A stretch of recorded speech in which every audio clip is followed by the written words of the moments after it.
Hello all, welcome. Today we will be covering whether social media platforms may be held liable for aiding and abetting international terrorism by hosting terrorist content.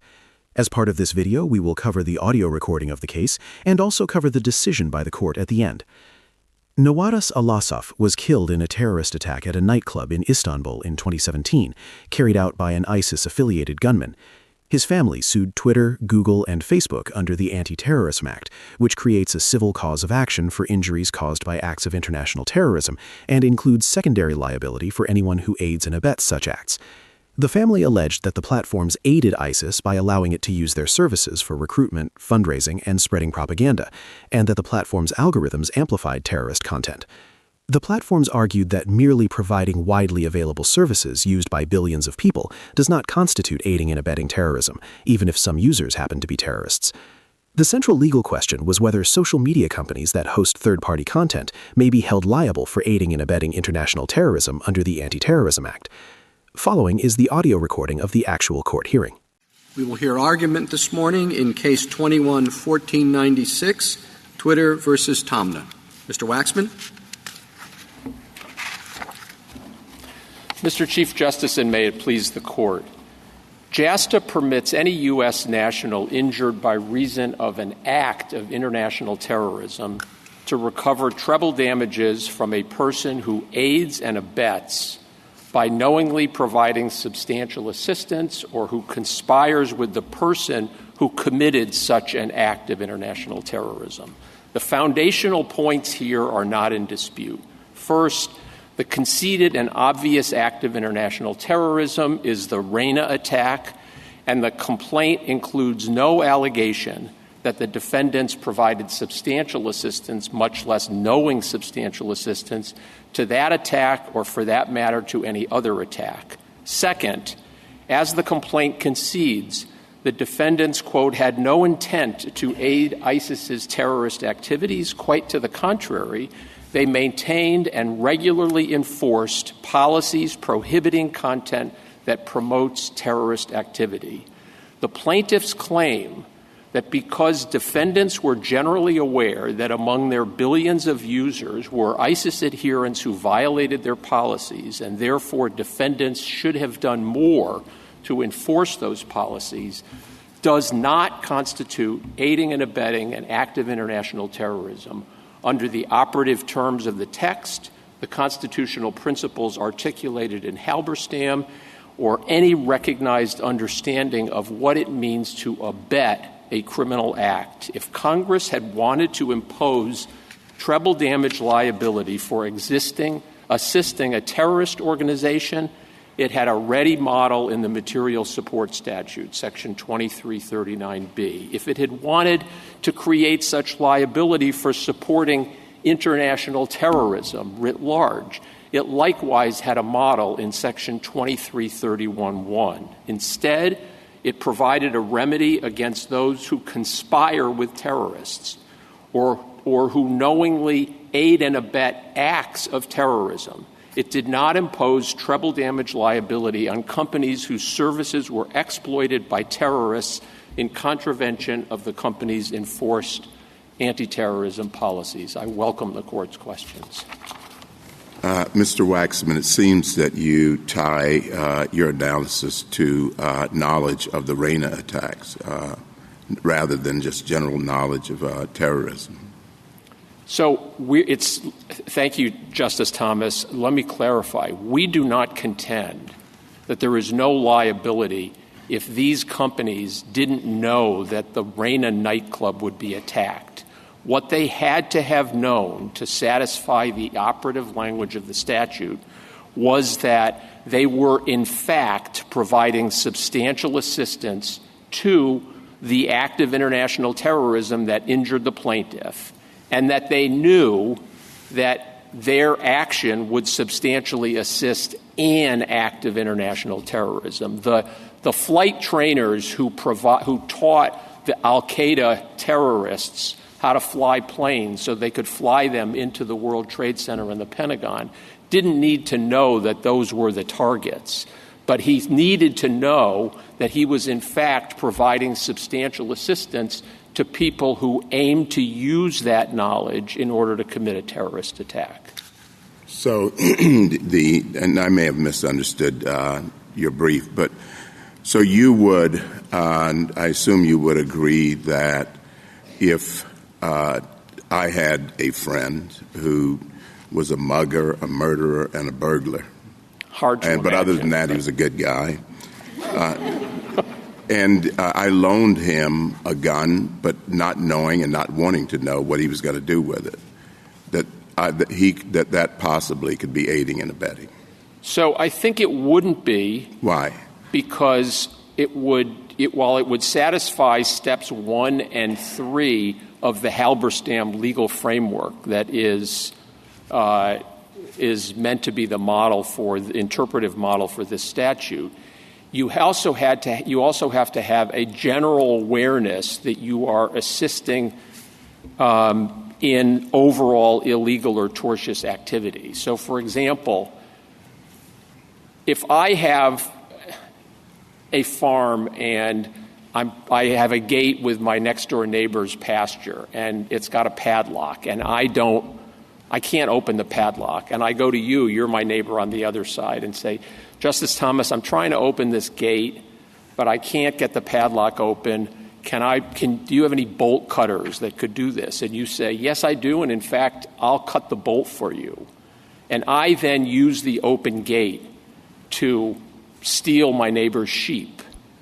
You know that you provided substantial assistance to me in entering the property, but you're not culpable within the meaning of the common understanding of the word aiding and abetting, or under step 2 of the Halberstam doctrine, because you're not generally aware of your role as part of an overall illegal or tortious activity. I think you've changed somewhat my example. Oh, well, my friend is a burglar, he's a murderer, and he is a mugger.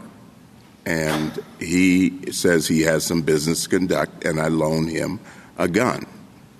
Now, that's quite different from opening the gate, because you can open the gate for quite a number of legal reasons and legitimate reasons. But if I know to moral certainty the kind of person my friend is, would I have to be more specific than that in order to be aiding and abetting his criminal conduct? So I think in that instance, you would ask the question under the operative language of the statute, did you knowingly provide substantial assistance? Assume that your friend then committed a crime with the gun. That would be substantial assistance in the commission of that crime. But whether you knew you were substantially assisting the crime would involve a determination under the circumstances whether it was fair as a matter of law to permit an inference that you knew that although your friend was otherwise a good guy, he was in fact going to use it to commit some crime. Now, even that hypothetical is quite removed from the circumstances of this case, because that involved an active provision from one person to another of something that was, in fact, of substantial assistance. What we have here – I'm sorry, can I just finish my sentence? Okay. Okay.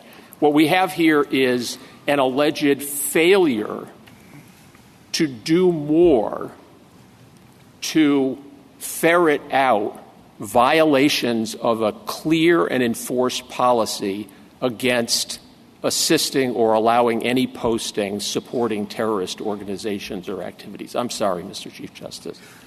You gave a variety of considerations to take into account in response to Justice Thomas's hypothetical. But it seems to me that, given the facts, you ought to be able to give us a bottom line or not. Would that be covered by the statute or not? Well, in his hypothetical. Right. The facts he gave, the friend who he knew was committing all these crimes and all that, and he gave him a gun. Now, is that covered or not? It would be covered if the finder of fact concluded that under all the facts and circumstances, it was fair to infer that he knew that it was going to be used for this purpose. Well, I'm just trying to get you to answer. It seems a pretty direct case. Would it be fair to infer that he intended to use it for that purpose if the facts were as posed by Justice Thomas?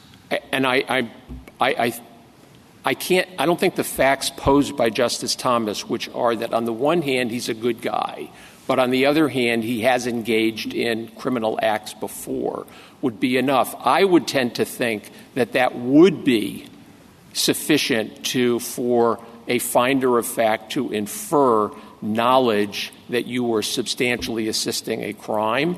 It probably would survive. It therefore would survive a motion to dismiss.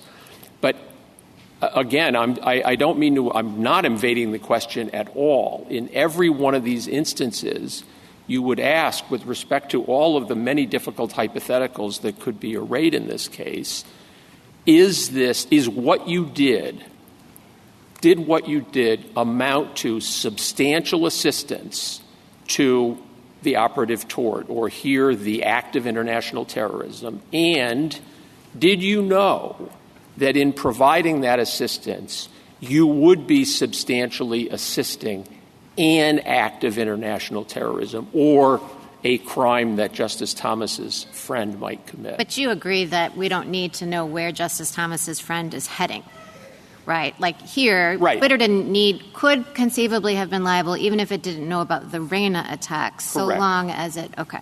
Correct. I mean, I guess I'm a little confused from your brief, because from your brief, I thought you needed a direct connection between the assistance given and the actual act.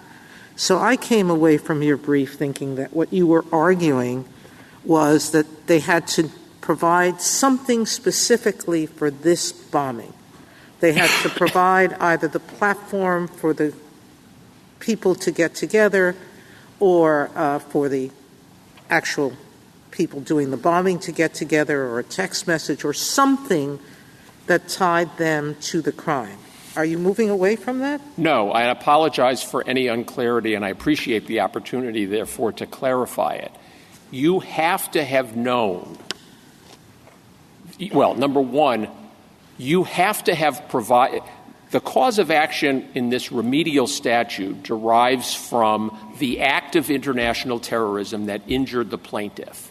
You had to have provided substantial assistance to an act of international terrorism that happened to be the one that injured the plaintiff. Otherwise, there's no connection between your assistance and the cause of action. What you don't have to know in advance is that the target would be the Reina nightclub as opposed to Taksim Square or the Paris Metro. So I guess I'm a little bit confused, because as I read your brief, I remain confused, Mr. Waxman. You want a very direct tie between the form of assistance and the actual act. Am I correct? There must be. With or without knowledge that will be the act? Okay. Yes. So is there a difference between providing the gun or just providing money? Meaning, we have cases in the Second Circuit, and I'm sure you're familiar with them, the Athlete case and the Kaplan case, in which they didn't provide a platform or a gun, but they provided money to people, and the fair inference from the evidence in both cases, people they knew were using that money for terrorist acts. And both circuits in this case sustained the claims of action here. So why was the indirect assistance, fungible money, make those defendants liable, but you're not liable for providing a platform that you knew they were using to recruit people and to help arrange other terrorist acts, perhaps not this one, but you helped the enterprise. So, just in the same way, in the case that Justice talks about, Halberstam. In Halberstam, the woman didn't know which burglary, where. She didn't even know he was committing burglaries necessarily. She knew he was committing a property crime. She was just assisting his enterprise generally So talk to me about what direct I hear means. a lot of questions, and I hope that I remember them all. Okay. If I haven't answered Don't worry, them all, I'll come back to you. Okay, thank you. First of all, the banking cases in the Second Circuit and the pharmaceutical case in the D.C. Circuit are both the salient distinction there is that the culpable conduct was, in fact, the active provision of something of assistance to the tortfeasor, whereas here the actionable conduct is a failure to better ferret out violations. I don't think that's right, Mr. I realize you have a lot of questions piled up there. I do want them to come back to them, though. The conduct is the provision of a platform by which to communicate with each other and other members of ISIS and by which to recruit. So you can, say it's the failure to better police the platform, but it's the provision of a platform. The distinction that the cases make between action and inaction, and the plaintiffs in this case have repeatedly characterized the gravamen here as inaction, failure to do better to prevent more violations of an established policy. The distinction between... Maybe that's right. I'm going to rewrite their complaint for them. Okay. It's the provision of a platform. Okay. The distinction that all of the cases, the aiding and abetting cases, draw between action and inaction is culpability. And therefore, and what is alleged to be culpable in this case is not the provision to billions of users of a communications platform subject to established policies which are enforced. What's alleged to be culpable is that we knew from government reports and from newspaper reporting that there, notwithstanding whatever efforts we were making to enforce our policies, nonetheless, there were lots of terrorist organizations or terrorist adherents that were still doing it. That's the culpability, and that's why the restatement, for example, when it talks about, and I'm referring here to restatement third, the substantially assisting a wrongdoer means affirmatively helping with the commission of the tort. It does not mean... It means, quote, something more than routine professional services. I feel guilty that you're not answering Justice Sotomayor's questions, but I'm just going to pile on a little bit, if you'll forgive me. I think I have them in mind, and I will come back to them. The same thing could have been said about banking. It was, we just provided the same banking services to the terrorists as we did to everybody else. But in fact, the provision of that service materially supported, and the bank knew that it was going to materially support terrorist operations. So that may or may not be the case. The Second Circuit and the D.C. Circuit erred in, we think, notwithstanding the distinction that I'm having a hard time convincing you of, because they collapsed the mental state required under Step 2 and Step 3 of Halberstam. What they said is the pharmaceutical company was providing money and kickbacks to a known terrorist organization. It was generally aware that this was a terrorist organization. And that satisfies Step 3, which is the knowing provision of substantial assistance to an act of international terrorism. Likewise, the Second Circuit has said expressly that the only knowledge required to establish the requisite mental state for abetting a crime is general awareness of that you are aiding an enterprise. Now, the word enterprise, maybe I can shuffle back to or march back to Justice Sotomayor's question. You referred to the Halberstam's opinions discussion of the criminal enterprise and aiding and abetting the criminal enterprise. We are here, I have 3 points to make. One, we are here parsing the language of a statute. The word enterprise does not appear in the statute. The word that appears over and over and over again is the act of international terrorism that injured the plaintiff.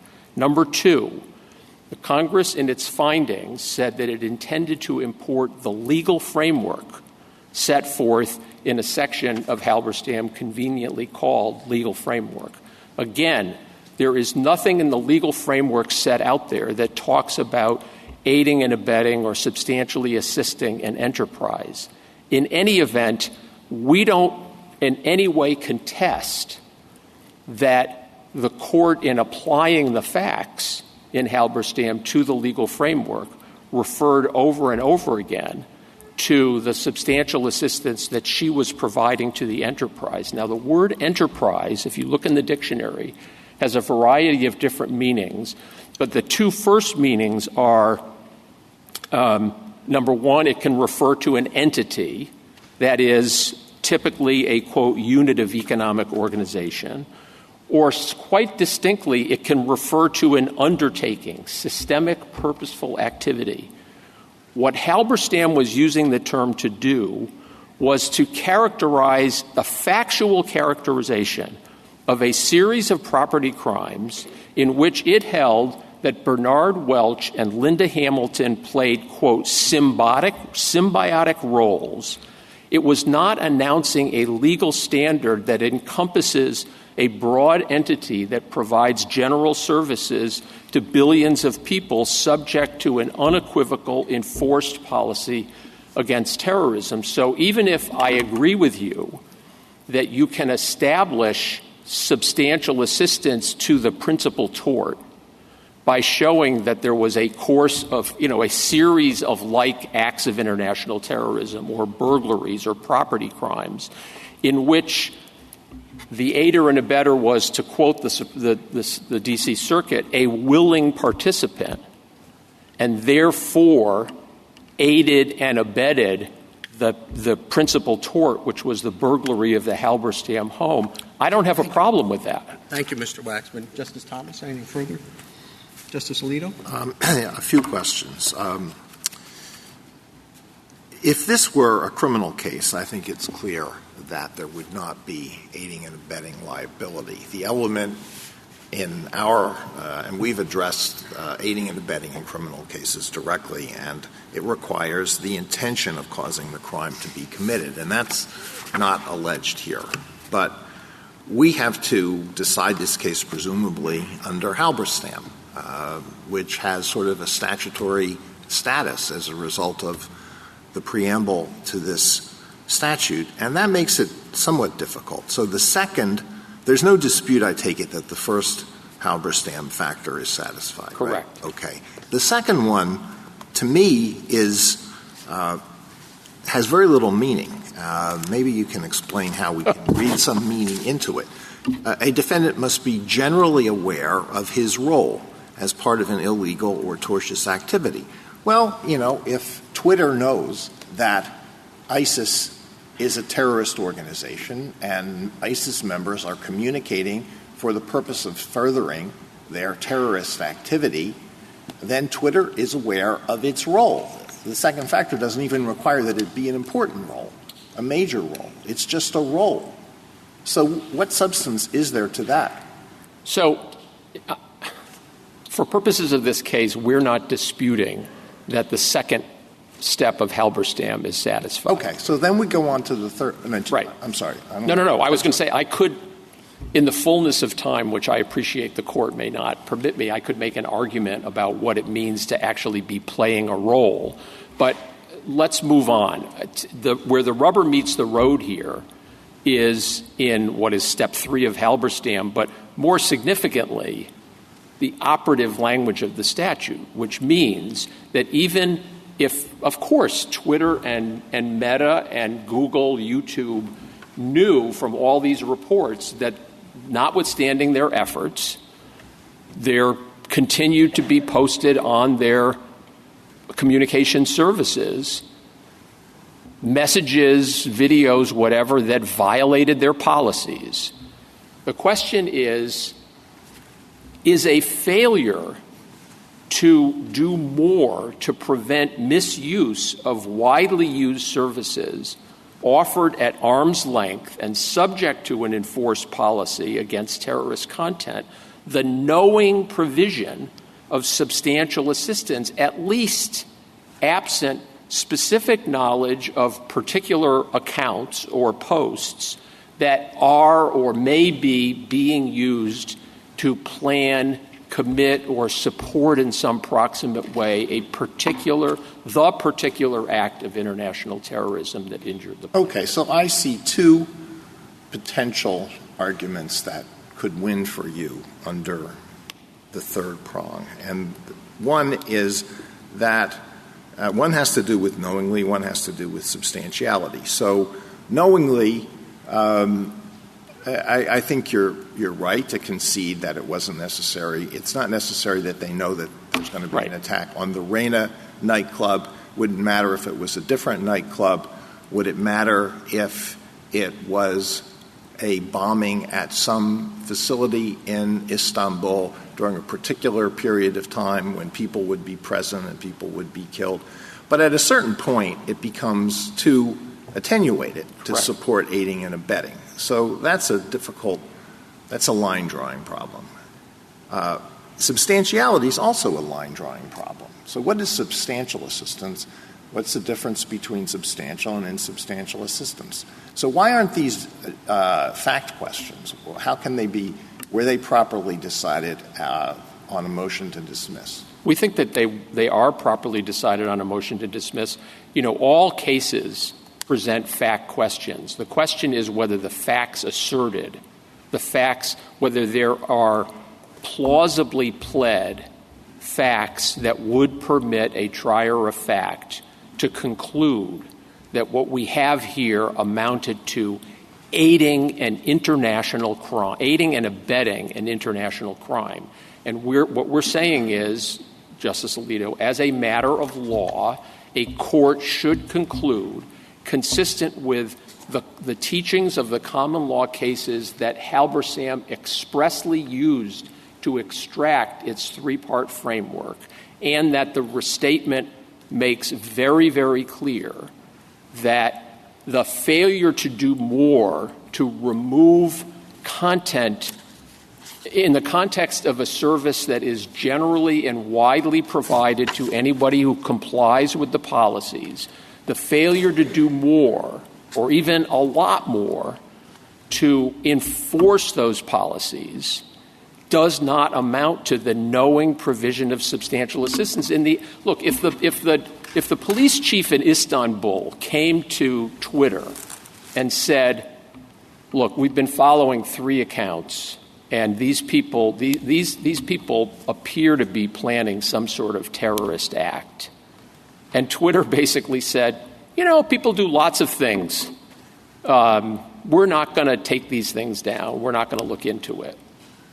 There we would have fairly assumed culpable knowledge that there were, in fact, accounts that they knew about that were assertedly, plausibly being used to do this. I mean, your original point, I think, is absolutely right. If this were a criminal case, obviously it requires specific intent. Right. And the statute here says knowingly provides substantial assistance. But insofar as you say, although we parse the statute, not Halberstam, we should interpret the statute in light of Halberstam's legal framework. There are 3 separate, and my friend agrees with me, there are 3 separate questions of scienter that are posed in the Halberstam framework. And together, if you're generally aware that you're playing a role in illegal activity, and you know that you are providing substantial assistance to some act of international terrorism, and therefore you look at substantiality where scienter and intent, as it did in Halberstam, played a major role, I'm not sure there's a huge distinction between the level of intent that's required in this context, in which what's alleged is a broad provision of a commercial service and a failure to do anything. You can't infer intent unless you can allege we knew about some accounts that in fact... I understand, okay, Mr. Waxman. thank I don't want to take up too much of my colleague's time. One more question, and that has to do with the status of these 6 factors that Halberstam says are to be considered in assessing the third factor in its test for a civil conspiracy. Do you think the Ninth Circuit went astray by regarding this as sort of a checklist? So, it's checking how many of these boxes are checked, and if enough boxes are checked, then that means that the third factor is satisfied, or is what is required the consideration of those insofar as they have a bearing on the third factor? It's definitely the latter. And I think even the Ninth Circuit, although we think the Ninth Circuit was utterly wrong in a way that I'll explain, the Ninth Circuit conceded that three of the factors plainly favor no liability because we weren't present, these platforms weren't present at the time of the attack. We had no relationship with the attackers, and our state of mind was the opposite. This is negative intent. We are opposed to this. Okay, I think I understand. Where they went wrong was in mixing up what the object of aids and abets is. The object of aids and abets is either the act of international terrorism or the person who commits it in the commission of it. Let me allow my colleagues to ask some questions. Justice Sotomayor? I think, as often we do, that Justice Alito has touched on what I think is the center of the issue, which is, and you've conceded, is item number 3. Is the aid knowingly and substantial? I'm a little afraid of going on the knowing standard because willful blindness is something we have said can constitute knowledge. And their allegation is that there were similar names to the ones you took off the platform and that you did no work to find those similarly named entities and determine whether they were ISIS or not. So there is an allegation of willful blindness here. But I'd like to concentrate, maybe I'm wrong about that, but that's what I have to. All right. At any rate, if I'm wrong about that, that's fine. But not wrong about that you knew that ISIS was using your platform. But on substantiality, there is a focus on how much your platform helped ISIS and less on how much you actually helped them. And that there is a difference between the two things, and I think that that's the difference that you're trying to point to, which is in a neutral business setting, using something that is otherwise not criminal, a platform, to communicate with people. And you're doing it not by, as in the bank situation or in the pharmaceutical situation, to help this particular person commit a crime. But in a general business situation, that others are coming to you and you can't find them ahead of time, that doesn't constitute substantial aid. That's correct. It doesn't.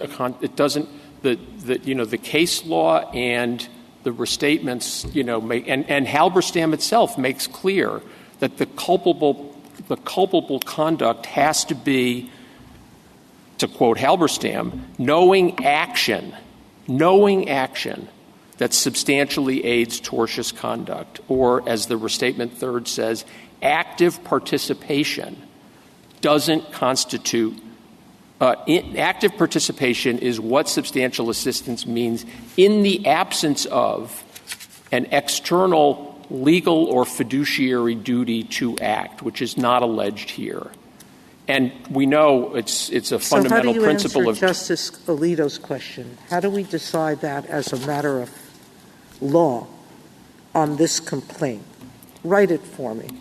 If you were going to write it, that this is not substantial assistance because where the alleged culpable conduct is the failure to do more to prevent misuse of widely available services offered to the world at arm's length, subject to enforced policies against terrorist content, it is not, as a matter of law, the knowing provision of substantial assistance to an act of international terrorism absent specific knowledge of particular accounts or posts that were used to plan, commit, or proximately support the act of international terrorism that injured the plaintiff. This is a one-case disposition. I don't think so. The rule that the Ninth Circuit has posited and that the plaintiffs embrace, which is essentially derives from the substitution of ISIS as an entity, ISIS as some criminal enterprise for the statutory trigger, which is an act of international terrorism, means that as a matter of course, every time somebody is injured by an act of international terrorism committed, planned, or supported by a foreign terrorist organization, each one of these platforms will be liable in treble damages, and so will the telephone companies that provided telephone service, the bus company or the taxi company that allowed the terrorists to move about freely. That is, if Congress had wanted to, again, it's hard to imagine in the context of a remedy to an injured person, but if Congress had wanted to make actionable the provision of substantial assistance to ISIS or a foreign terrorist organization, it just had to change a few words in 2339. And even if you say, well, ISIS is a whole terrorist enterprise and engages in lots of terrorist activities, if they wanted to say, if you aid and abet by knowingly providing substantial assistance to terrorist activities, that's a defined term in 2333(1). They could easily have said that. Because this is a remedial statute that requires treble damage liability against an entity that actively, culpably is helping the commission of a crime. I mean, the definition of the word abet in both the civil and criminal context is to, quote, help or encourage someone. I think you're going far beyond my question. I'm sorry. Justice Kagan? Mr. Waxman, suppose this set of facts that many terrorist organizations use the social media services provided by your client, that they do so to recruit other members for purposes of enhancing their terrorist activities, that your client knows this because government officials, journalists, other people have pointed it out. Now I'm going to change one fact. I think so far we're actually pretty much in the real world. Right. I'm going to change one fact, which is that instead of having a policy against this and trying to remove this various terrorist content, that Twitter had just said, let 1,000 flowers bloom, we're not going to touch a thing. But, it knows that all of this is happening, but it does not have a policy of trying to remove. Then do you fall within the language of the statute? I don't think so. That's very far from what the facts of the case are, even as pled and as the Ninth Circuit found. But I don't think so. If they said, look, we don't want our platforms to be used to support terrorist groups or to support terrorist acts, but they don't do anything to enforce it, I think it falls within the Hornbook aiding and abetting rule that was established in the cases that Halberstam relied on to define the rule. I mean, in Woodward, the Fifth Circuit's decision, which is really the sort of the case that Judge Wald's opinion most relies on, it says when it is impossible to find any duty of disclosure, an alleged aider and abetter should be found liable only if scienter of the high conscious intent can be improved. And in a case combining silence or inaction with affirmative assistance, the degree of knowledge... I guess it just strikes me as quite... your answer strikes me as quite something, actually. It's like, what part of Halberstam or of the statute do you think at that point that there's not at least a jury question on? Twitter, in my hypothetical, is basically saying, we know that there's a ton of terrorist use of our platform that's going directly to enhance terrorist activity worldwide, and we're not going to do a thing about it. So not like, did you do too much? Did you do, could you have done a little bit more? But we wipe our hands of it such that that that's going, your platform is providing substantial assistance to terrorist activity. How can it be otherwise? Again, the outcome in this case doesn't turn on it, but I think as a matter of principle, the Hornbook principle is that you are not, quote, helping or encouraging someone to do something wrong or illegal. You're helping by providing your service to those people. And again, with the explicit knowledge that those people are using it to advance terrorism. Justice, ISIS is an abhorrent institution, and it does sponsor acts of international terrorism. But not everything that ISIS does is terrorist activity within the defined meaning of that term, which is Well, I take that point, and I think that is the difference between the material support statute and this statute, that the material support statute is if I help Hamas build hospitals, I'm still liable under the material support statute. Correct. And I'm not liable under this.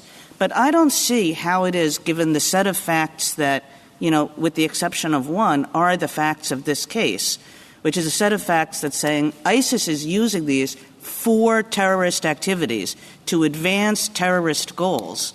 And if Twitter knew all of that and did nothing to it, how could Twitter be said not to have been knowingly providing substantial assistance? Knowingly providing substantial assistance to the act of international terrorism that injured the plaintiff. And I think the proposition now you're going back to what I thought you dropped at the very beginning of this argument, which is they don't have to know that it's the Rain and Nightclub Act. But the plaintiff has to demonstrate that they provided substantial assistance in some proximate way, that their provision of a general service open to everybody, consistent with a policy which maybe they don't enforce at all, at arm's length to everybody in the world, does not amount to the knowing provision of it doesn't amount. If the plaintiff could say there were in fact posts and accounts that were used to plan this attack or approximately support this attack, that would be something. It wouldn't be enough unless we knew about it, because as the cases all establish, there has to be, quote, an affirmative help with the commission of the tort that forms the basis for the cause of action. Thank you. Justice Gorsuch?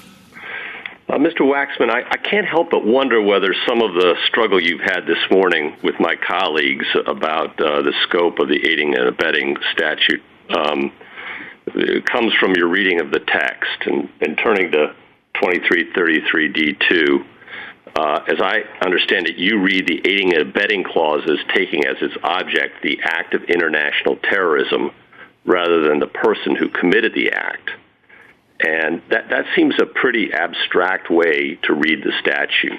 Aiding an action or an explosion or something like that in the world, it's very different than how we normally read aiding and abetting statutes, sort of the common law where you have to aid and abet a person.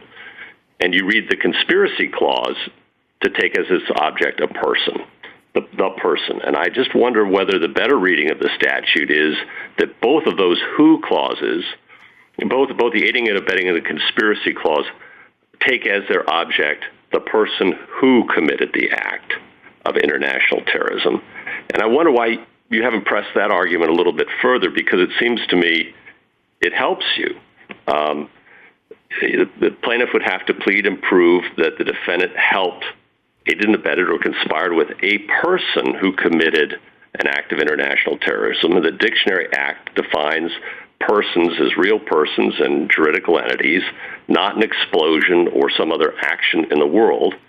And here the complaint alleges 3 people involved in the attack and doesn't link up your conduct, your client's conduct, necessarily in any very clear way to those 3 persons.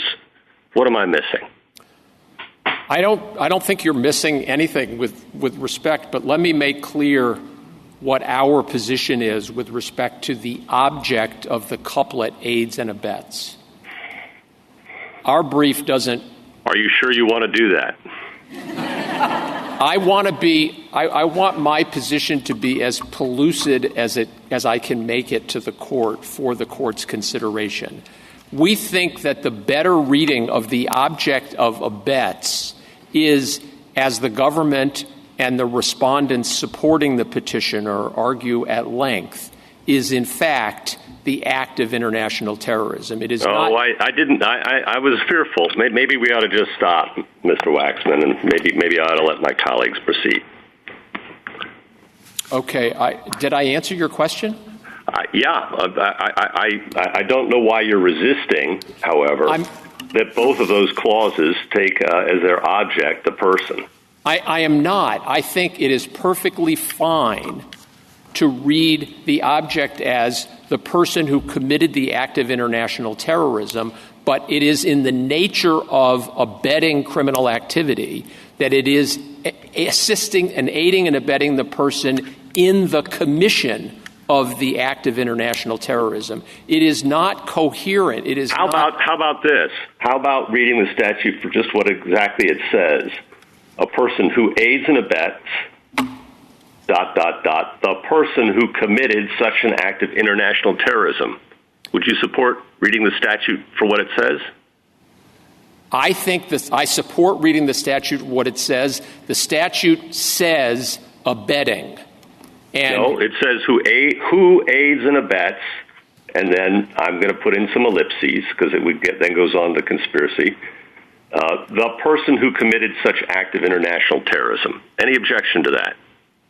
No, with the understanding that the use of the verb abets means assisting the person in committing the act. And as the Facebook and Google brief points out, every time a statute uses person as the object of aiding and abetting, it goes on to make that clear. Of course. I take that as given. Okay. Thank you. Thank you. Justice Kavanaugh? Just want to make sure I understand your position. So I think you're trying to translate the elusive words of the statute into some kind of general rule. And I just want to make sure I have the general rule or general principle that you're trying to articulate down, which I think is that when there's a legitimate business that provides services on a widely available basis in an arm's length manner, it's not going to be liable under this statute, even if it knows bad people use its services for bad things.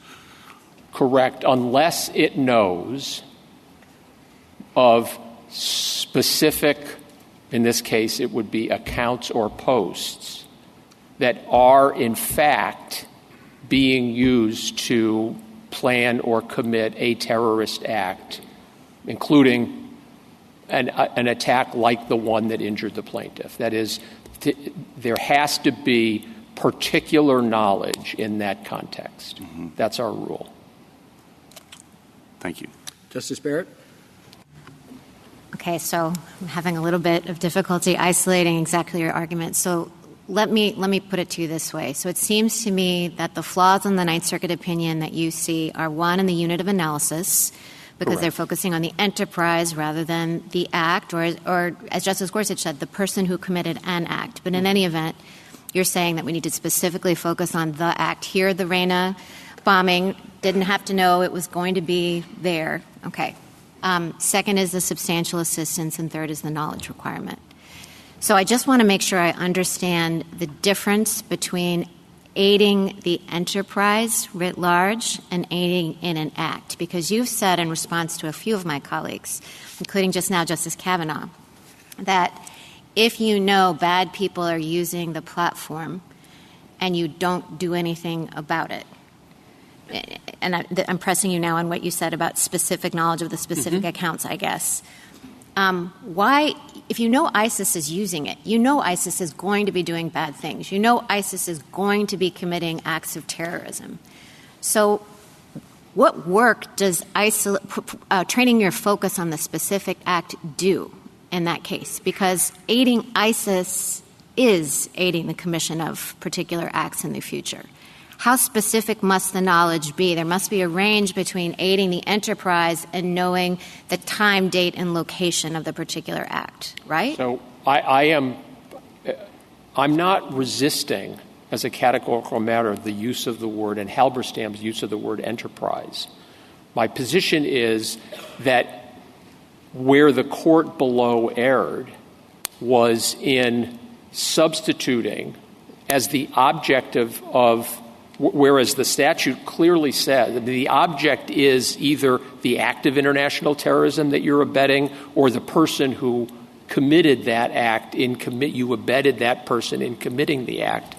Halberstam points out that, look, if you have a situation in which, you have a partner, you have a symbiotic relationship with a partner in which every week there's a property crime, and he brings home the jewels and you smelt it down and sell it, that you can be deemed to have knowingly provided substantial assistance to the act where ultimately he gets caught, the Halberstam burglary. The fact that you were part of this series of discrete acts establishes step 3 of Halberstam. That's very different from basically saying that all you have to do is aid and abet ISIS generally. And the clarity with which the Ninth Circuit made that error is actually revealed. I don't have the page number, but it's in the discussion of the facts of Gonzalez before it gets to Taamneh. The Ninth Circuit says, quote, the parties dispute whether the relevant, quote, principal violation is ISIS's broader campaign of terrorism or the Paris attacks. It chooses the former and therefore says anything that ISIS does, that you assist anything that ISIS does, is assisting an act of international terrorism. Okay, so it's a level of generality. You were kind of going back and forth with Justice Kagan about the same issue. It's a level of generality. You might know, I guess I'm trying to figure out if the Ninth Circuit's error matters, because you might know that you're aiding ISIS, and as I said, aiding ISIS is going to result in aiding some terrorist attacks. But you're saying that the plaintiff would have to allege facts sufficient to show that Twitter was being used to plan this attack. I'm putting aside right now the knowledge and substantial assistance part, but that's the level of inquiry. The plaintiff has to plausibly allege that substantial assistance was provided to the act of international terrorism that injured the plaintiff in the case. So that these particular terrorists were communicating via Twitter for the Reina attack. Putting aside what Twitter knew about it, would need to be looking at tweets or accounts going back and forth to share the details or recruit people to help participate in this bombing. No, I mean, the Twitter would have to know there are accounts. We know I'm of not talking about Twitter's knowledge. I'm just talking about the unit of analysis. Okay, the unit of analysis is that there are allegations in a complaint that there were Twitter accounts or Twitter posts that in fact substantially assisted this terrorist attack. So not the general recruiting. Not general recruiting. All right, I think I understand you. And on substantial assistance, you kind of conceded to Justice Kagan in her hypothetical that it would be substantial assistance if Twitter knew that these accounts were being used and didn't do anything to take them down. Yes, the particular account. So that would be, because I'm just wondering what the test for substantial assistance is, right? I mean, there's a lot that goes into, presumably, pulling off a terrorist attack. So is providing the means of communication, you concede that would be substantial assistance? I mean, again, it would depend on what it turned out was going on in those accounts that Twitter actually knew about. And if Twitter knows about, and this goes to Justice Sotomayor's question about willful blindness, if in my hypothetical, the Turkish police, the Istanbul police come and say, there are 10 Twitter accounts that appear to be involved in planning some sort of terrorist attack here. And Twitter basically says, not our problem. That is the level of knowledge. And if that's in fact, knowledge. I was asking you about substantial assistance. I see. If what was in those posts, in fact, were the planning and preparation and commission of the attack that happened to occur at the Reina nightclub, that would be substantial assistance. Okay, so to clarify, you're not saying that merely using the platform is enough, but it would depend on how significant the communications on the platform were to the attack. Correct. Okay, and last question. What daylight, if any, do you see between your position and the government's position? Very little. I think what the government says, with respect to the relevant object, we agree. It's the act of international terrorism, not ISIS generally. With respect to knowledge, I think they also agree. The particularity in a context in which there's this remote general arm's length provision of services. If we disagree, it's on how one calculates, I guess, or characterizes substantiality. The government says that there has to be a substantial causal link between the assistance provided and the act that occurred. And in principle, I don't disagree with that. So no daylight, really? Can I reserve judgment until I hear Mr. Needler's answers? answers? You started out saying very little, and then you said in principle, but that's okay. I'll let Justice Jackson have a shot. I'm not sure. Justice Jackson? Yes, good morning, Mr. Waxman. Good morning. I had thought that knowledge and substantial assistance were two different elements or two different criteria. Am I right that that's the case or no? I think you are. You're looking.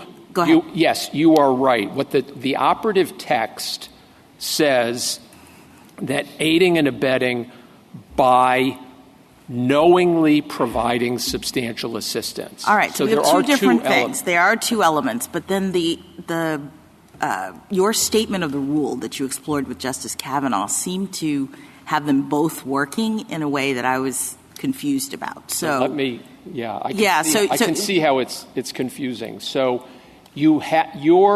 what's alleged to be your culpable conduct has to have, in fact, substantially assisted the act of international terrorism that injured the plaintiff. Independent of your knowledge. It has to have it has to have done okay. that. But the statute goes further and says that you have to knowingly provide that assistance, which we think must mean that you must know, A, that you're providing assistance, and know that the assistance you're providing is substantial.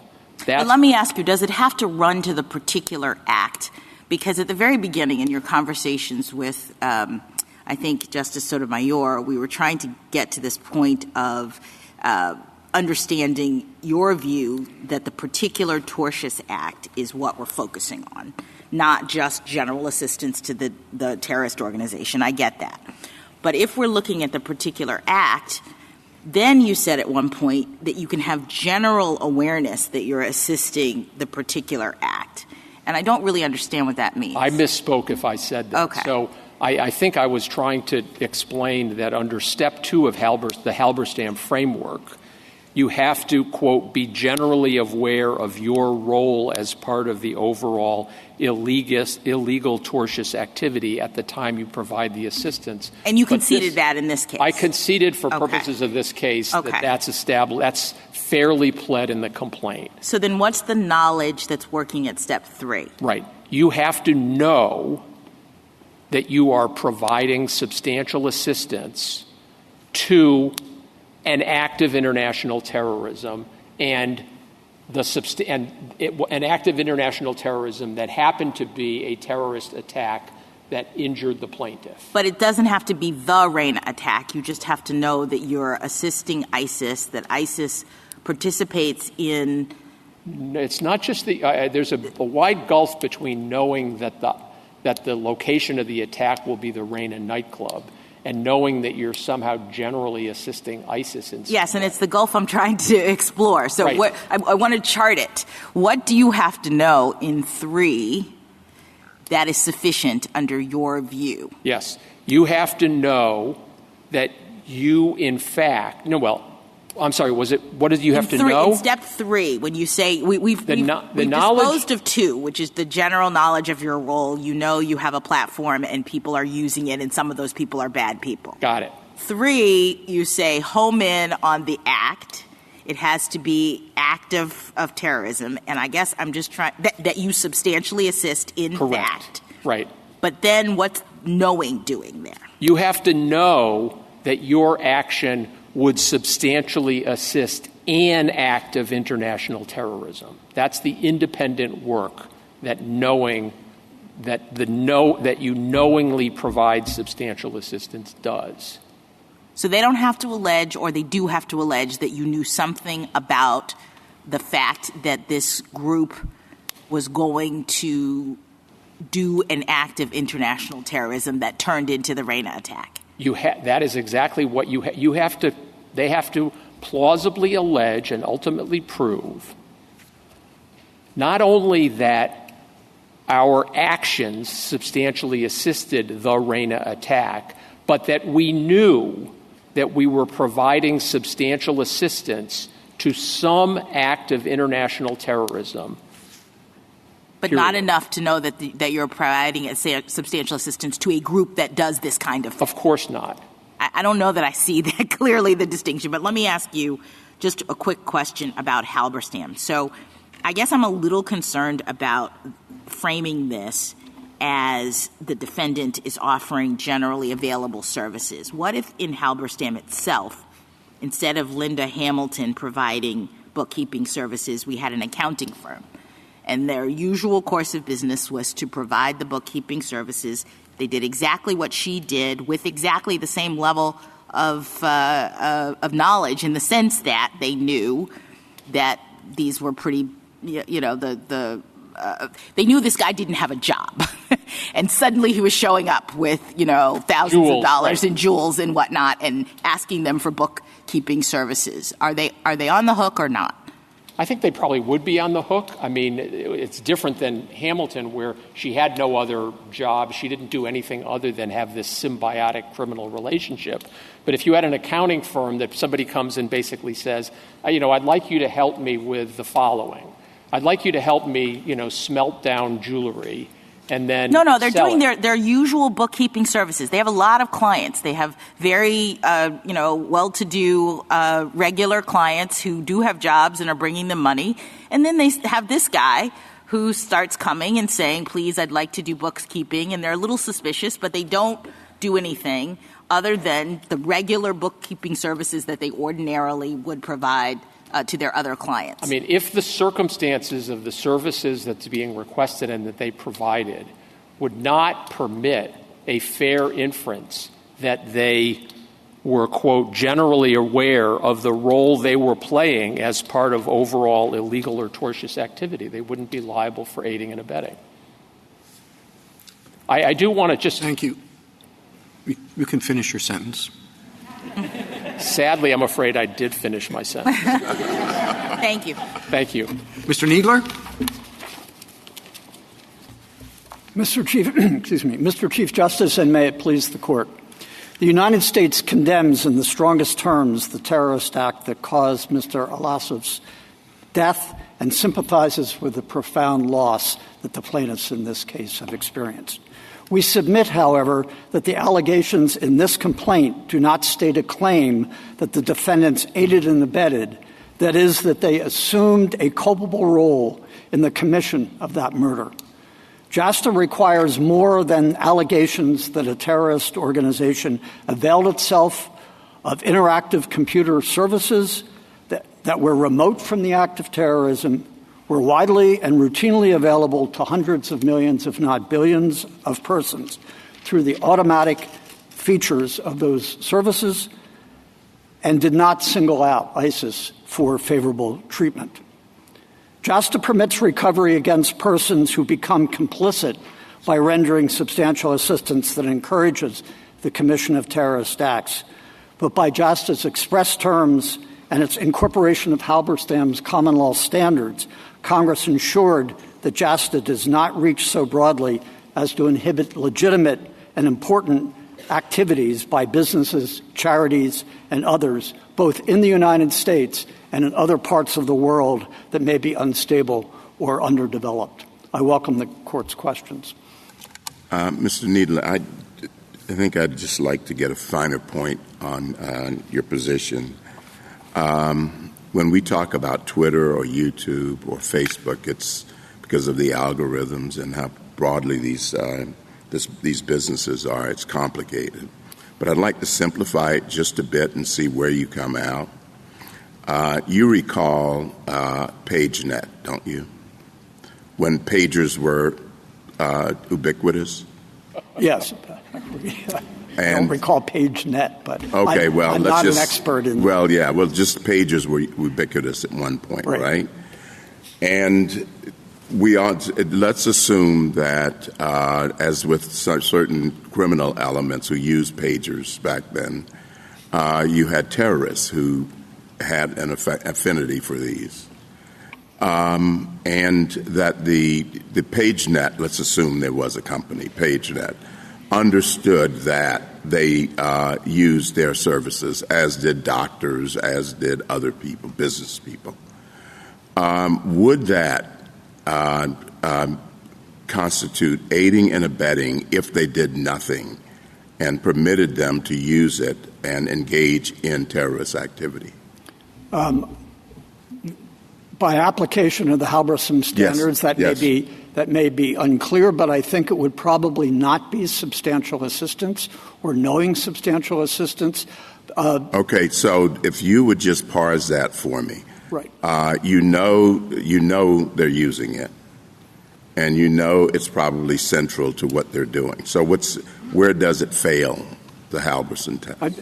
I think there's one distinction between this and between your hypo and this case, which is the distance between the aid and the commission of the act. In your example, it's much more proximate, I think, if I understand the hypothetical. The using the pager will be alerting somebody to the immediate commission of the crime.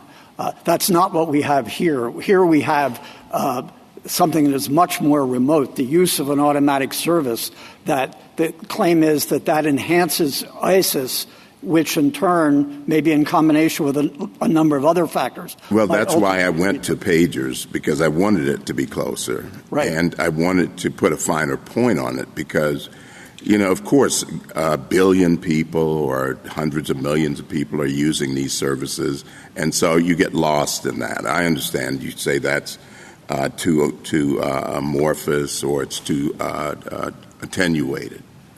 But if you tighten it somewhat and use pagers, it would seem that you would be able to answer that with more clarity. Yes, but I think, frankly, it's somewhat in between. And the hypothetical that you're describing, I think if you look at the Halberstam factors, which is an important part of the Halberstam test in deciding what's substantial assistance. And by the way, that's not just a factual question. In Halberstam itself, the court first affirmed the district court's factual findings and then applied its legal test. And by application of the legal test, which is those 6 factors, the court was able to find liability. In a number of the other cases, they've been dismissed because the allegations don't make out a legal standard. It's not so much a question of fact. But in your hypothetical, the 3 most important factors we think in this case, I think, bear on your question. And one of those is, Halberstam puts it in terms of, was the person present at the commission of the offense?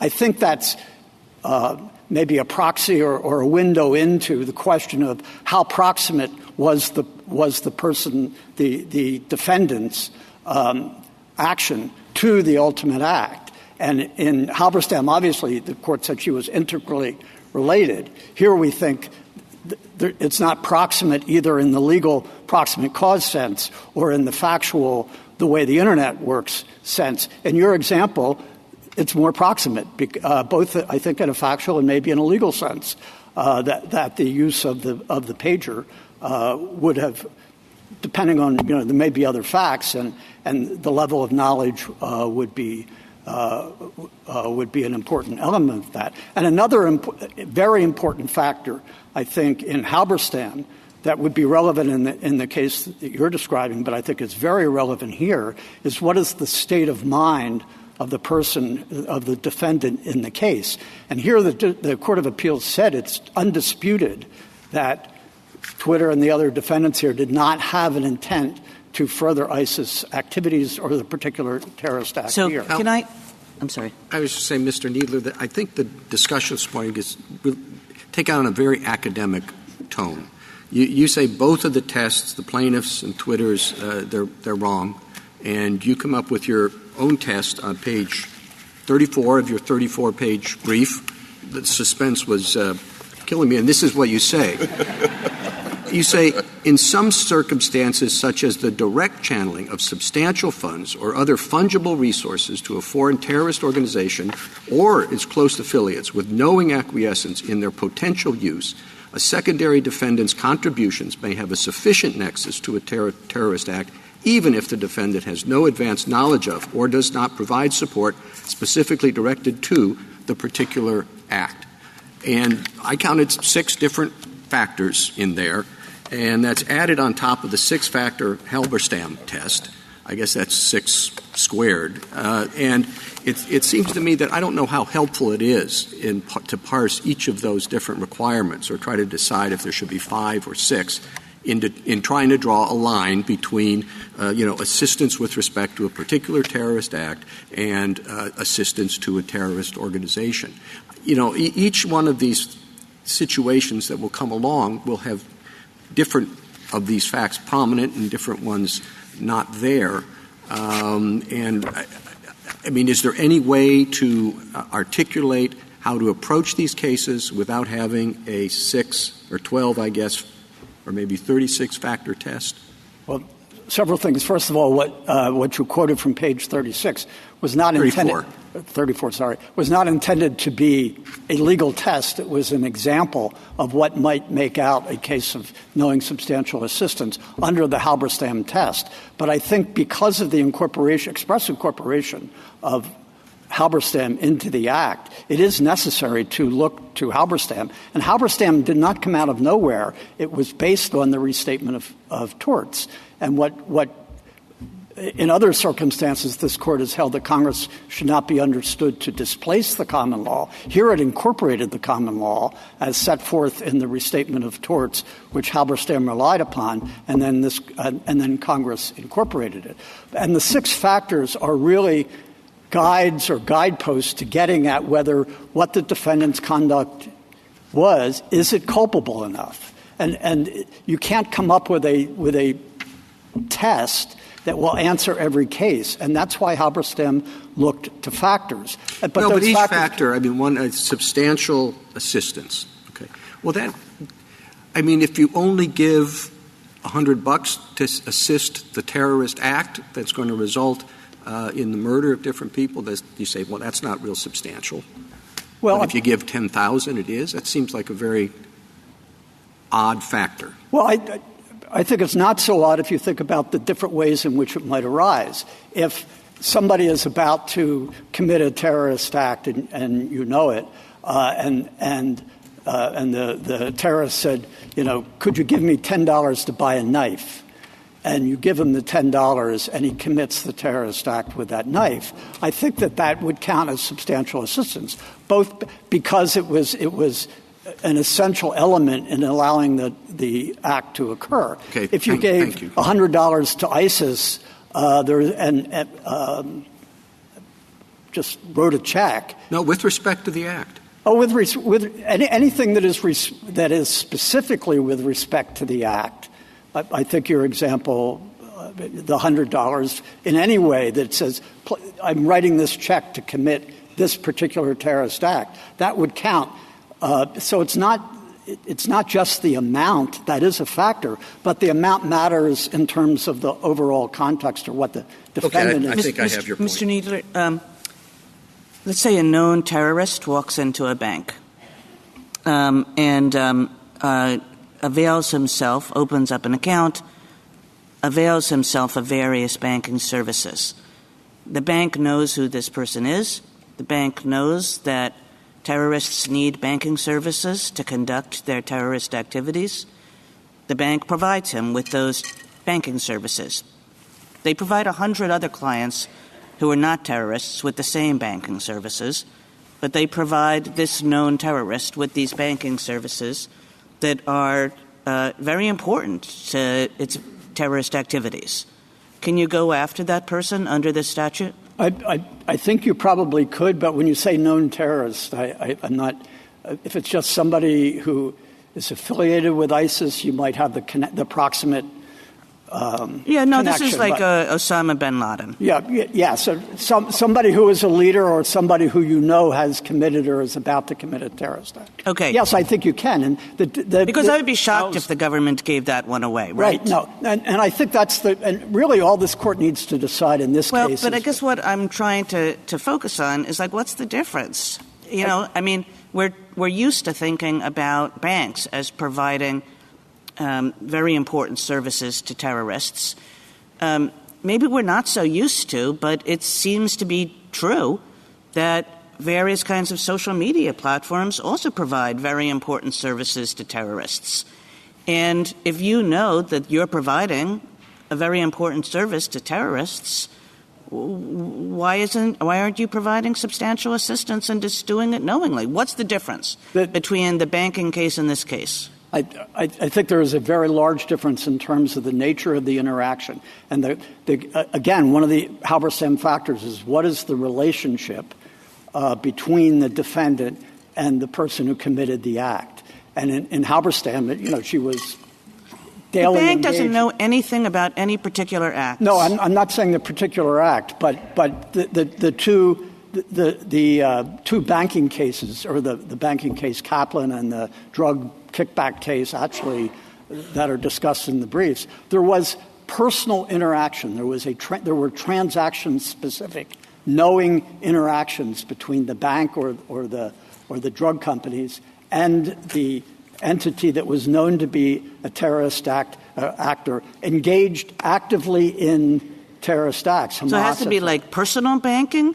I mean, suppose the banking were less personal than that. But, they were providing, very important financial services to a terrorist organization. But the substantial assistance, again, is partly a question. I mean, it goes to the ultimate question of culpability and proximate causation. And the ultimate issue is society prepared to hold the person alleged to be an aider and abetter culpable essentially equally with the person who committed it? Mr. Kneedler, had you finished? Go. Take Justice Kagan's hypothetical and substitute going back even further than the days of pagers to the days of landline phones and phone booths. And so the telephone company, the telephone company knows that a particular person has a criminal background and is probably engaging in criminal activity and is using the phone to communicate with other members of that person's gang. Is that aiding and abetting the crimes that they commit? No, that would not be. And I think the availing oneself of a service that is universally open, that is furnished automatically by the features of the system, that is mostly, helping lawful businesses, that is not, as I think one of the hypos yesterday mentioned. Why doesn't that apply to my bank, too? Well, the bank cases actually that have been decided in the lower courts go both ways. And I think they turn on the level of knowledge. They turn ultimately on the culpability. Several of the cases, Siegel for one, turn on the fact that the the bank took steps to ensure the bank was not intending to further the services. It was not. It didn't have a culpable intent. But in the example that you're describing, I think it's a lot easier to make a judgment, basically a societal or judgment. Are we prepared to hold that person liable? And suppose we have Justice Alito's scenario with the providing to the gangsters or whatnot, and you say, no, that's not going to be covered. But what if that same company gets specific information about these people?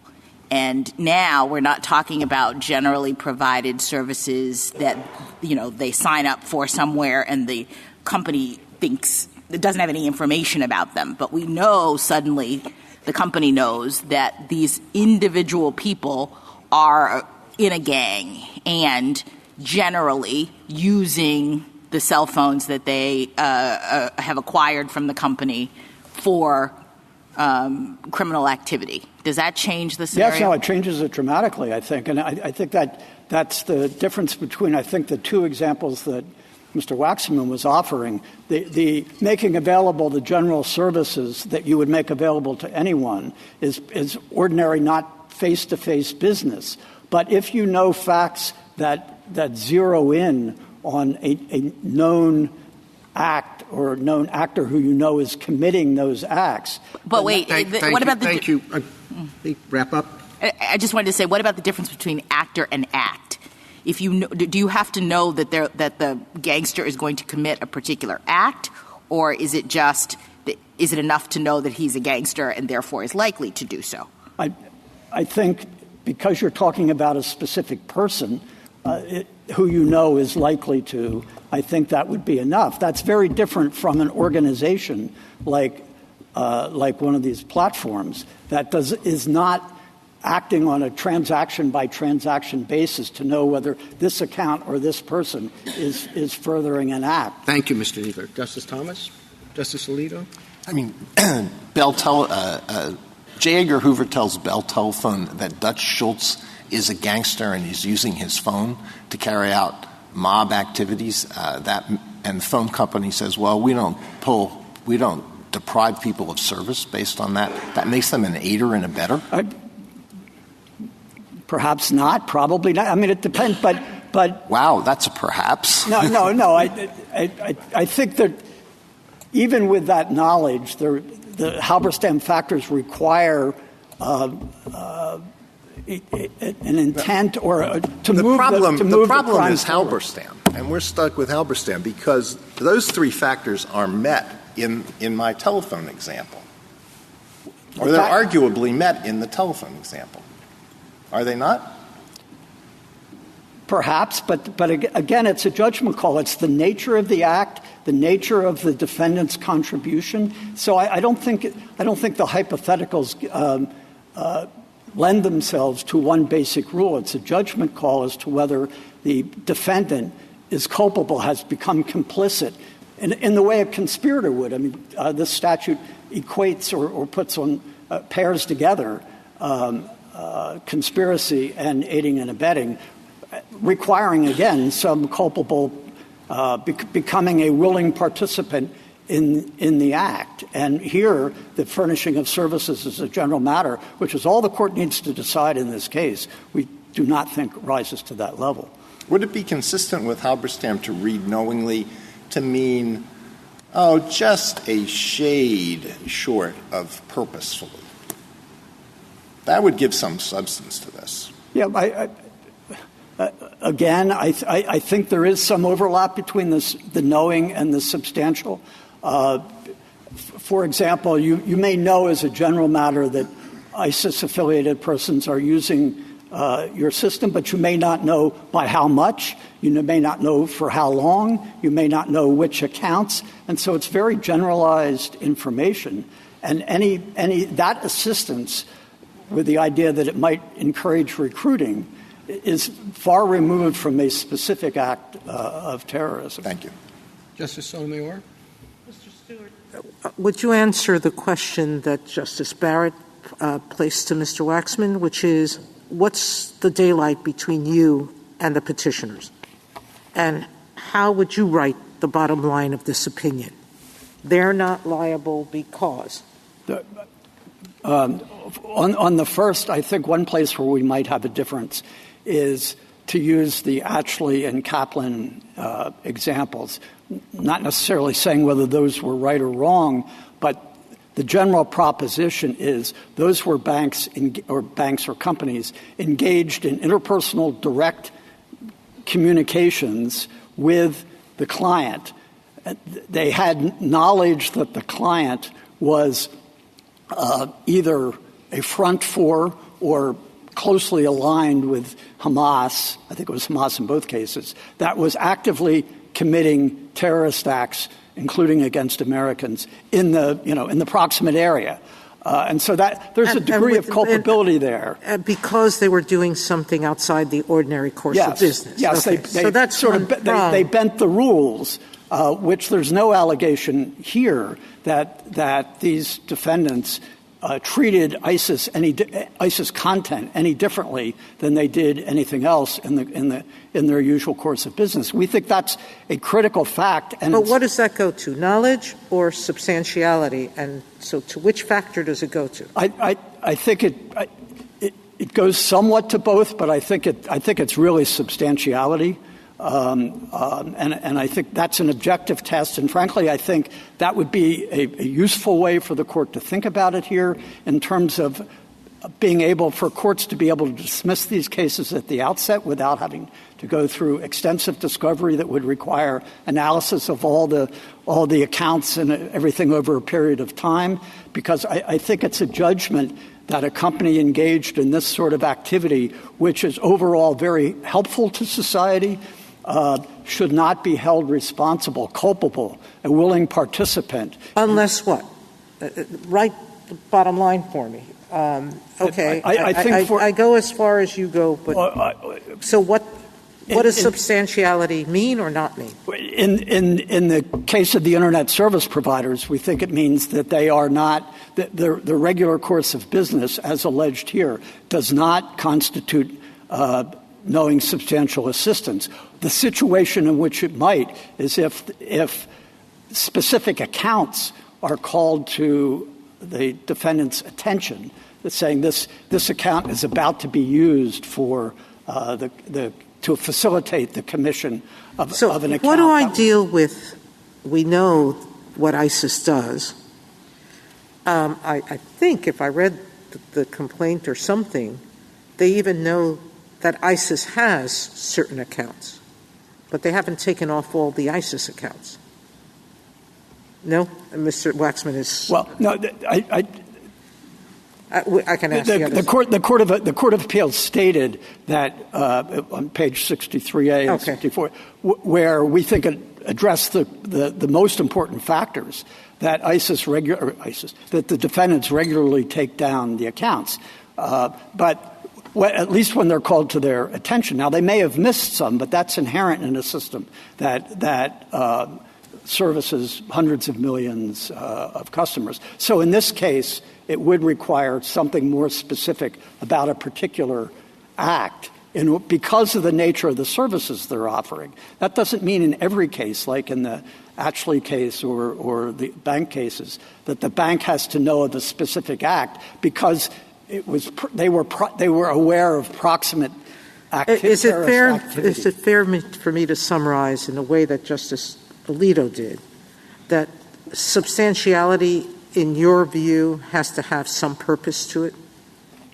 The state of mind instead of knowledge, purpose. The state of mind is one of the factors, and the state of mind is how. It does not require specific intent, which, as Justice Alito pointed out, is required. But what is required in the criminal context, what is required in the civil context, is encouragement. Something that the defendant knowingly does, encourages in a meaningful way, because proximate cause is about deciding how far responsibility should go. And, the statute, and I think we are concerned about not extending it so far that legitimate business activities could be inhibited The banks, for example, in underdeveloped parts of the world, and charities that may depend on those banks, concerns about how they may pull back as a result of legitimate businesses. So that is a concern that should enter into the analysis, including here the type of the service and how remote that service is from the commission of any particular act. Thank you. Sotomayor. Justice Kagan. Mr. Nieder, a few times in talking about differences among hypothetical cases and real cases, you said this is really a societal judgment about who counts as complicit, who counts as culpable. And that seems right to me. But it seems to suggest that this should be a jury question, shouldn't it? No, I think there's a big difference. Juries decide facts. The law decides what consequences to attach to the facts that are found or alleged. And we think this is essentially a question of law. Now, to be sure, it's a question of law that turns on looking at the particular factors in Halberstam. But that's exactly what Halberstam itself did. As I said, after making the factual findings, it went on to apply the standards in the nature of the common law, drawing on the restatement of torts. And I think there's a practical common sense judgment that most people would understand that when you are running a business that is open to all comers, that it's not face-to-face, that you're not singling out one person for favorable treatment. It's an important service that we all benefit from, that you look at that conduct quite differently than you would somebody who is engaged in a face-to-face encounter, asked to lend money or give money or give services that are specific to that person that you know he's about to commit or is a member of a group that all around you is committing terrorist acts, as in Atchley and Kaplan. So that's a judgment that the law makes about whether the conduct is culpable, whether the person has become a willing partner. I mean, there are a lot of expressions trying to get at the question of whether the person is sufficiently complicit in the actual murder. Justice Gorsuch? Mr. Kneedler, I appreciate that Congress approved the Halberstam decision, but do we really have to wade through its three elements where the third element has two prongs and the second prong is made up of six factors, some of which you tell us don't apparently count for very much? Is there some way to cut through that kudzu and decide this case on the statutory terms? Please say yes. Yes, there is, and I think that you can look at the overall context of this statute. JASTA was passed largely almost entirely in response to decisions that came out of the Second Circuit concerning responsibility for the 9/11 attacks, and specifically where plaintiffs were trying to hold responsible the Saudi government, Saudi officials, Saudi charities. But the courts had said, no, there's no personal jurisdiction over some of them. The Saudi state wasn't liable or couldn't be sued under the Foreign Sovereign Immunities Act because of limitations on the Foreign Sovereign Immunities Act. Mr. Kneedler, I'm sorry to interrupt, but I was hoping for an answer having something to do with the statutory text. And let me just again offer one possibility, that the two clauses, the two who clauses in the statute might modify the person who committed such an act rather than the act itself, an event in the world. And it seems to me that that's a pretty important limitation on aiding and abetting liability and conspiracy liability, both secondary forms of liability in our law generally, that you have to aid an actual person. It's not just a pedantic point. It has to do with the idea that you're singling somebody out, and that is different than just doing your business normally, and that does help limit the scope of the act. But what am I missing? Well, I think that the act, in our view, overall, does not require that the assistance be zeroed in on the individual who committed the act. I mean, liability may be asserted against any... Why not? Because that's normally how secondary liability works, and it's an important limitation that cabins in the scope and prevents secondary liability from becoming liability for just doing business. Yeah, well, I think I think the sense that you have is correct in the sense that an act is actually committed by a human being, a natural person, or at least in most instances. Or a corporate person. The Dictionary Act, which defines person, includes those kinds of juridical entities. Yes, no. And we have two who clauses: who aids and abets, or who conspires. And the language then says with the person. Right. So the point I was about to make was that even if you regard the person as the individual, if the in this case, for example, ISIS would commit the terrorist act through the act of an individual. So right. I'm not sure the distinction is. And here the point would be that, the defendant, Twitter, was Facebook, Google, whatever, was doing its business, but there are very few points in this complaint that allege that they aided the persons who actually engaged in the terrorist act. I mean, we all appreciate how horrible the attack was, but there's very little linking the defendants in this complaint to those persons.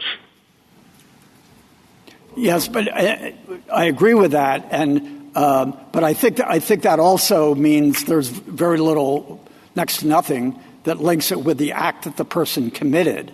So well, in a very abstract way in the world, everything's connected to everything else.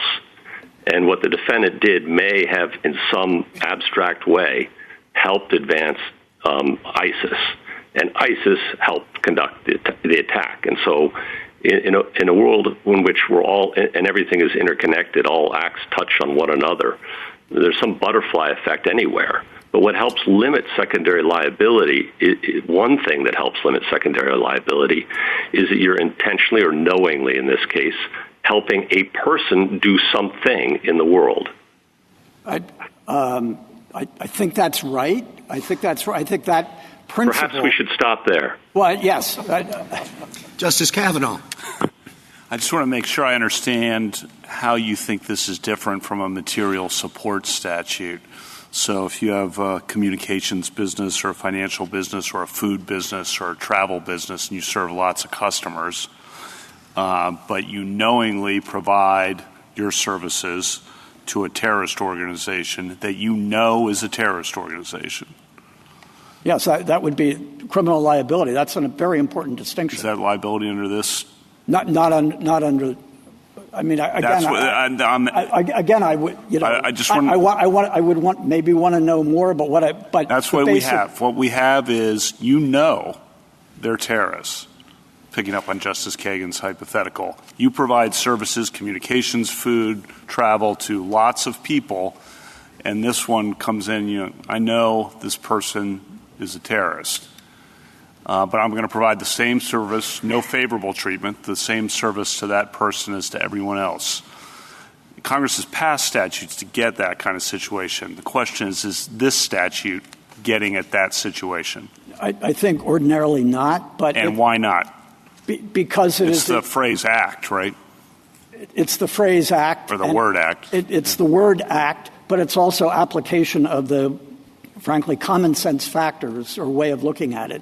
In Halberstam, it has to be substantial assistance to the act. Now, why is your answer to Justice Kagan's hypothetical that may be liability in that case? Is it because you could prove some suspicion that terrorist was going to commit a particular act? Yeah, if you don't have that, then I don't understand your answer. No, I took that to be, maybe I misunderstood. I took that to be an important part of of her question when I said, do you have an awareness or knowledge that that person has committed or is about to commit or something? Well, so they're a terrorist, though, and let's go back to what I said. They're a terrorist.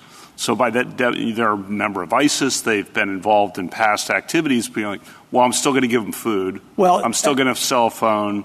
I'm still going to rent a car. There may be differences in the services. I mean, a restaurant serving somebody, I don't think you would regard that as rental car. Well, if he says, I need a car to get to the airport quick, so that I can get to Istanbul. Okay. But again, the question is, how much has the defendant willingly associated with himself or become a willing partner and been complicit in what that person is doing? And I think it depends on both the nature of the assistance, what intent or state of mind you have. I think a restaurant is very different from offering somebody, here's my cell phone so you can call your compatriot. I think those are in common sense terms very different acts. I think under this statute, that has to be your position, but I've seen you got to maintain a hard line there. And in response to some of the hypotheticals, I'm not sure you've maintained the hard line, which then swallows the whole principle. No, I've tried to maintain a hard line with respect to this service in particular, which is all the court has to decide. It's generally available, no favorable treatment. It's not face-to-face, which in your example is another very important distinguishing characteristics. It's an individualized transaction where you know who that person is by your... I don't want to prolong this, but that's very elusive. ISIS is using the organization. Some human being in the defendant company knows that ISIS, a group of individuals, is using this service to help recruit others to kill people. But know that. I don't know why the face-to-face really changes that. I think it changes it a lot. And again, Halberstam talks about was the person present, which, as I said, I think is in this context really means how remote or how proximate was the defendant's association with it. And if you aid in something as generalized as recruiting, that would render these defendants culpable, responsible, complicit in every terrorist act affecting a U.S. national in the country. Justice Barrett? Mr. Kneedler, taking Justice Gorsuch's point about aid to the person in the statute, Justice Gorsuch was pointing out that the Dictionary Act treats juridical entities as persons. Would the government consider ISIS a juridical entity? Or if we're focusing on the person, would we have to be focusing on the people who actually carried out the attack? I don't know if we would consider it to be a juridical person. I think ISIS is an identifiable if somewhat amorphous entity. But it's important. I think this is really a misunderstanding. A lot of that respondent has in some of the amici on that side. The notion of an enterprise in Halberstam was not like some distinct entity. That sometimes enterprise is used that way. It was used there. The enterprise was a series of discrete acts. I understand, and I agree with that reading of Halberstam, actually. All right, if we rule in favor of Twitter, and I'm thinking about ways in which to do that if that's what we do, it seems to me, tell me if you agree with this, one thing to say would be to say that because you have to assist a person who commits the particular act of terrorism, whether that person is ISIS or the particular individuals that carried out the attack, there would have to be allegations in the complaint showing the use of the defendant's service, of Twitter's service, to the end of the Paris attack and not just general recruitment or radicalizing people, and that this complaint lacks those allegations, like using DMs or using comment threads on Twitter to actually coordinate the activities for the act. Would that be one way to do it? I think that is the distinction in this case. I mean, again, if they knew about a specific But knowledge is a different thing. That's not what I'm asking. But just before you even get to knowledge, you have to say that there was the use of the service in the particular attack on the government's view, right? You have to link it up to the attack. If you can do that, but in this context, yes, for the use of these services because of the nature of these services. But in the attack, I mean, I took the whole point to be, and the point of agreement between you and Mr. Waxman, that the statute refers not just generally to helping, as you were just saying, the enterprise, but to aiding and abetting the act of terrorism that injured the plaintiff. That's correct. So here, in order to state a claim, we would need to see in the complaint some allegations that Twitter was used to carry out this specific attack, not just generally used to build up ISIS and recruit. Yes. Okay. Another thing it seems like we could say is kind of to the colloquy we're having with both Justices Kavanaugh and Kagan, which is about a business that operates and it's open to all comers. That seems to go to knowledge. Am I right? I think it goes to knowledge, but also the substantial assistance? Substantial assistance, because it goes to how remote is it? Is it face-to-face? Some companies open to all business are face-to-face.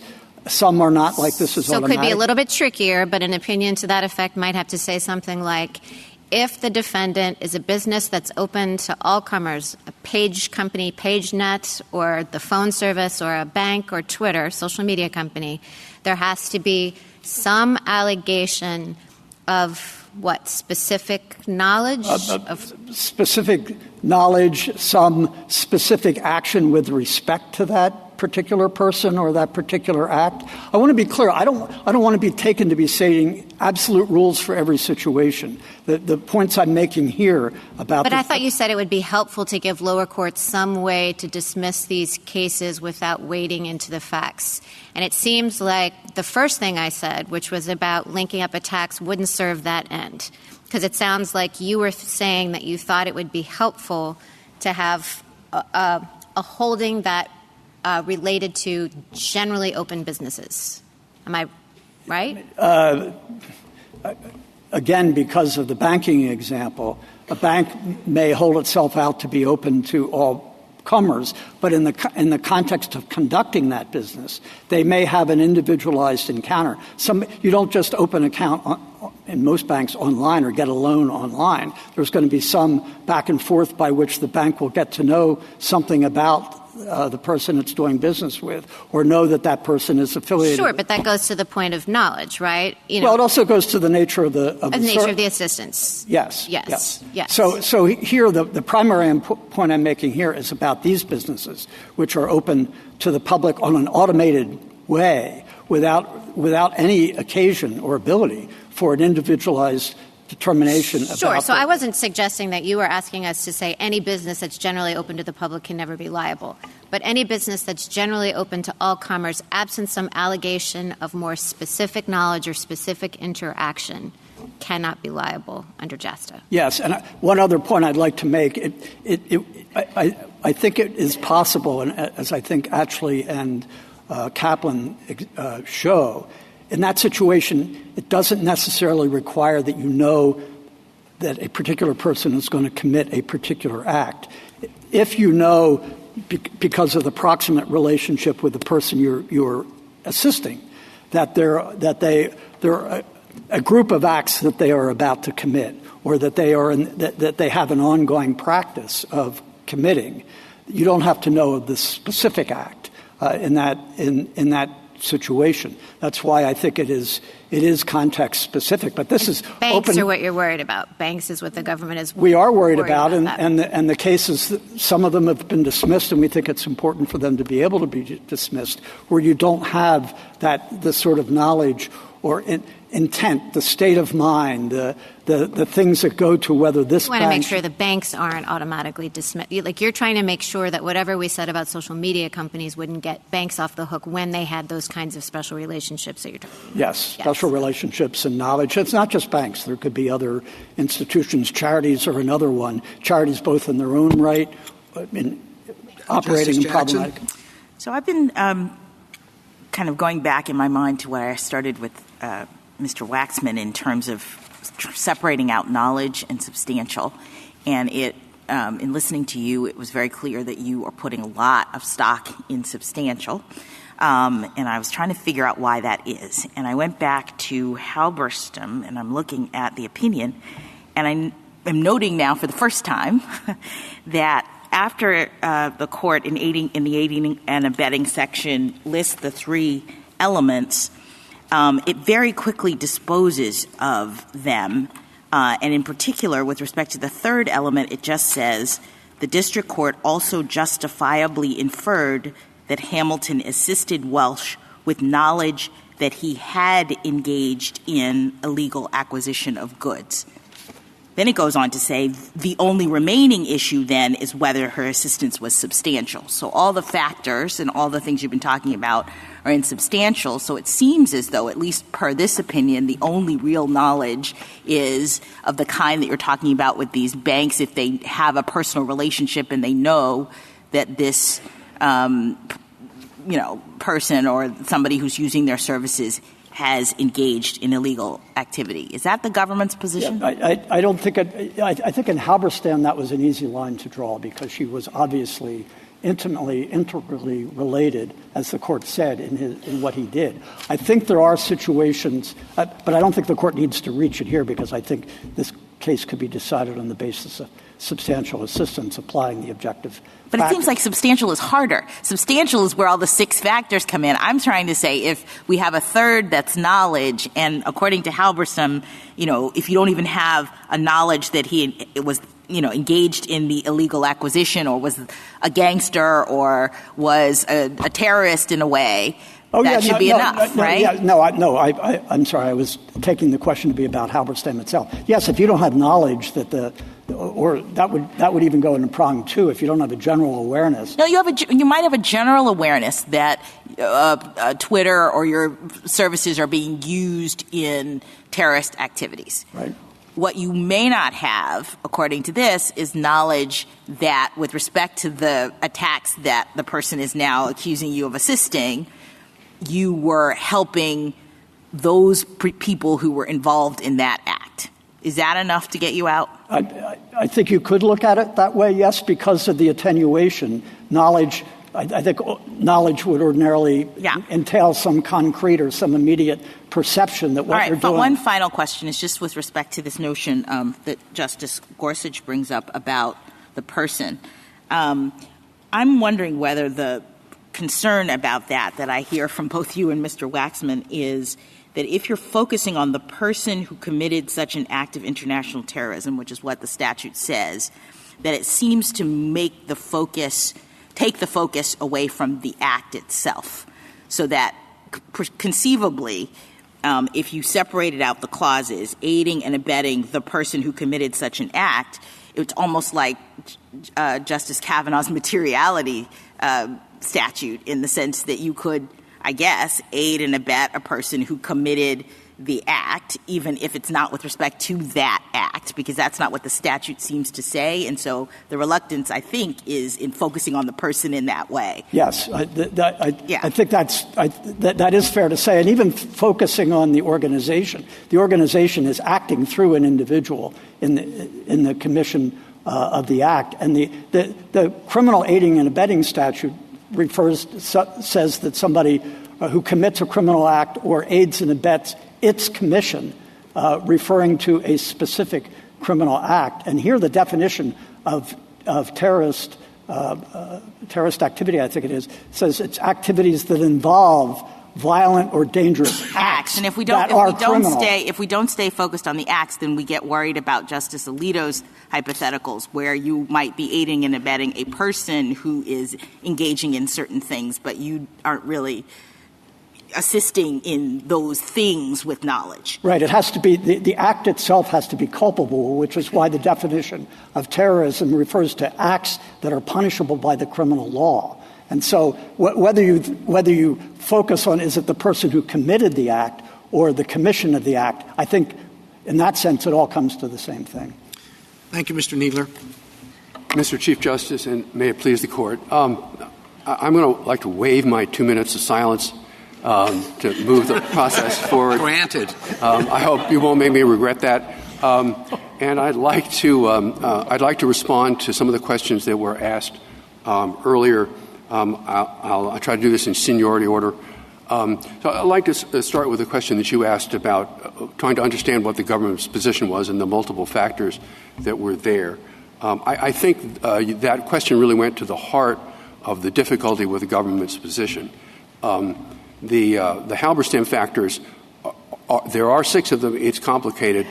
The government's standard is much harder to understand. And that was brought home by the question from Justice Kagan about banking services. It seemed clear as I read the magical few words on page 34 that banking services weren't covered. But then it turned out that they were. It's difficult to understand how we got there. Our view is that, and the government says there's a special nexus requirement. Our view is that once the statutory elements have been met on the Halberstam factors, the nexus is foreseeability. These other rules aren't there.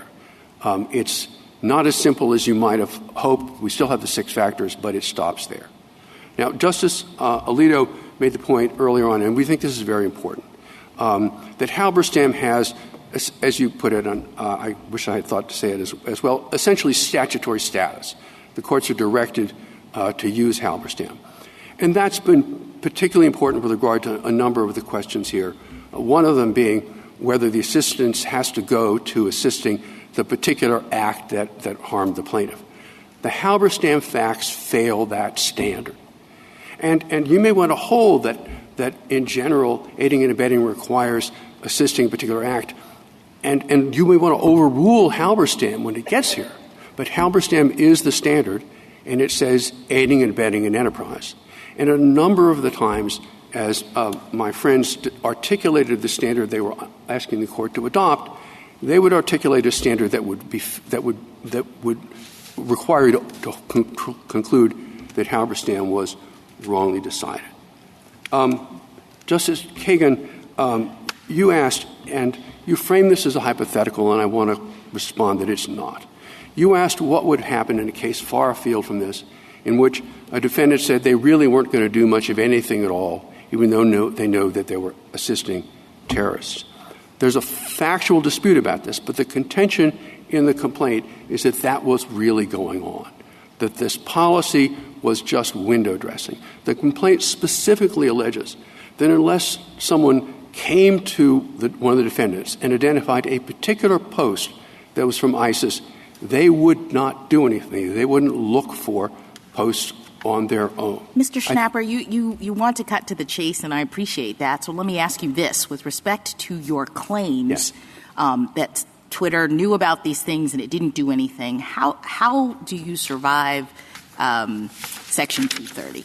I mean, you were here yesterday, and we sort of had a preview of your thoughts on this case, but also, I thought, a concession that that's sort of the heartland of a 230 issue in terms of immunity, the claim that here is this Internet platform and they have these terrorist videos and things on their website and they don't take them down. Well, I framed my comment somewhat too generally. Our position is that they continue to recommend things apace. All right, so we're on recommendations. Yeah, and that they continue to do that apace, knowing what's happening. And so why is the recommendation aiding and abetting? Why does it fit? So we're only looking at recommendations, not Twitter's, not taking down things, because you concede that would be a heartland immunity issue. So the claims are recommendations related to various terrorist activities. And with respect to that, can you just walk us through why you think that qualifies under Halberstam as aiding and abetting? Well, the aiding and abetting, the recommendation functions at issue here potentially more broadly because we have 3 different defendants in this case. There's only one petitioner, and so their practices would be varied. But insofar as the recommendations were affirmatively calling the attention of users to ISIS materials, that would be extremely valuable to ISIS in recruiting more fighters, which was that the has core nothing to do with the attack. So you say this particular attack, they didn't have to have any knowledge or awareness or assistance with respect to the particular attack. That is precisely our position. Mr. Schnapper, does your complaint contain any specific allegations about ways in which Twitter was used to perpetrate this attack? Or is it's all, as I read it, it's all about recruiting generally, the ways in which Twitter was used That's correct. to recruit It's generally. recruiting and fundraising. Okay. That's so nothing about the Paris attack in particular? No. Okay. No, that's where we part company. Suppose that, go back to 1997, CNN did an interview of Osama bin Laden, a very famous interview of him. could, under your theory, and that interview became where he first time declared war against the United States to a Western audience. And that interview became famous, tool for recruiting, notoriety. Could, under your theory, CNN have been sued for aiding and abetting September 11th attacks? It would probably fail several elements. I think. Which ones? Well, I think general awareness of its role. You don't think they were generally aware of his role when he declared war against the United States and said? No, that seems, and that was known beforehand. That was the first time he did it to a Western audience. Well, the standard is whether they would have necessarily understood the role that the interview would play. But look, the First Amendment is going to solve that. I'm sorry. The First Amendment's going to solve that? And I think the First Amendment would solve that problem. But the liability under this statute, but for that, there would be liability under this statute? It's difficult to see how it would get through the 6 elements of substantiality in terms of duration. It's one interview. In terms of nature of the assistance, which is just a television interview. I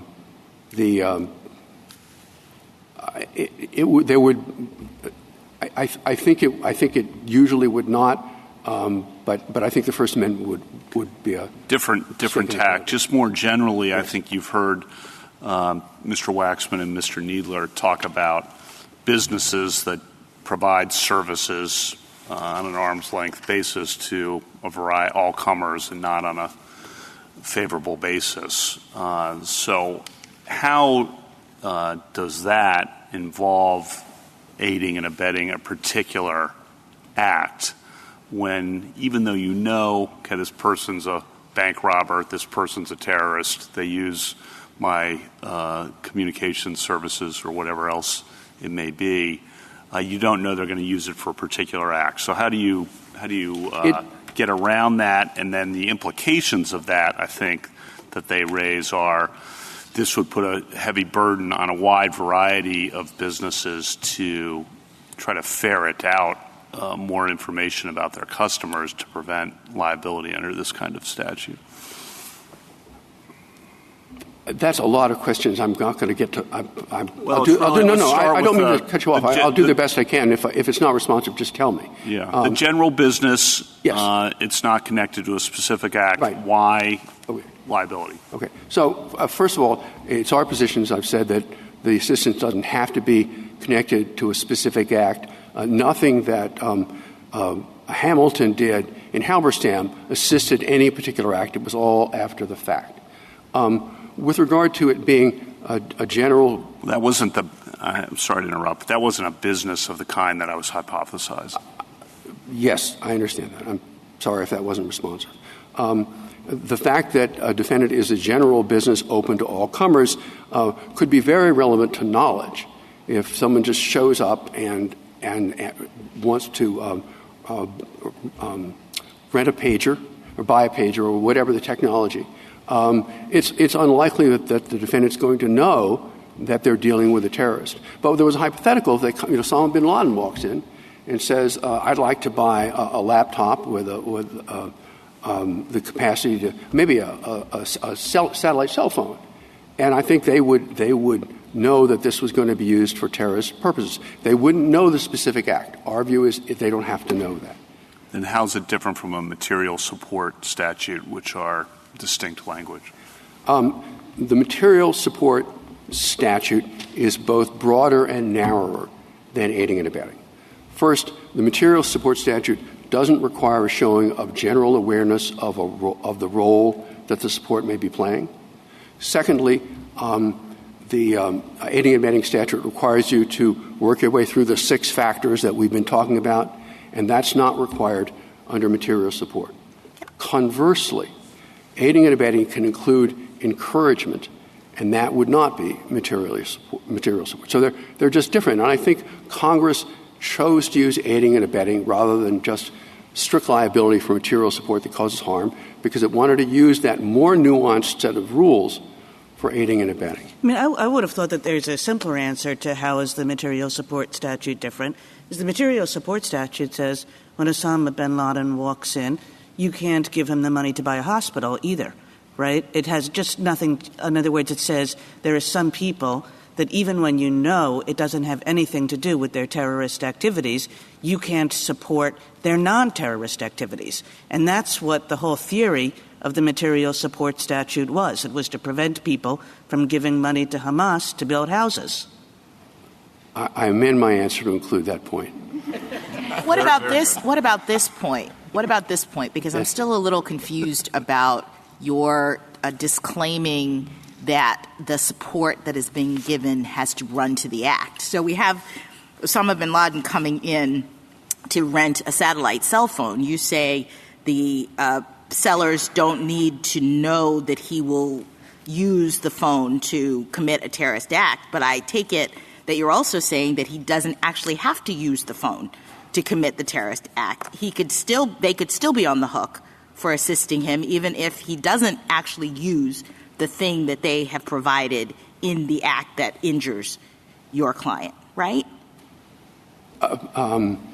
I'm sorry, that was very long-winded. No, I think there are several questions there. So in the hypo, does the cell phone that is sold to Osama bin Laden actually have to be used to commit the terrorist act? No. Why not? Because providing him the cell phone aids, as a piece of the answer, there are other elements. It counts because it aids the terrorist enterprise.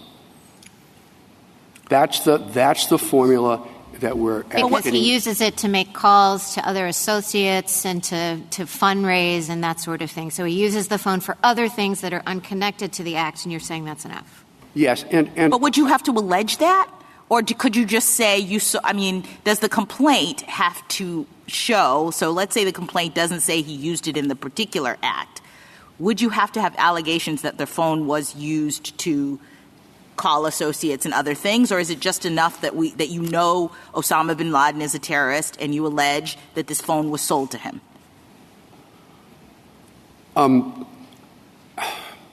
In terms of what you need to prove, you need it. But to answer in terms of pleading, Mm-hmm. Rule 9 requires pleading with particularity about fraud, not other things. The courts handed down a number of decisions in Leatherman and Swierkiewicz disclaiming the notion that additional rules of particularity of pleading should be required. There are other procedural methods for bringing all of that out.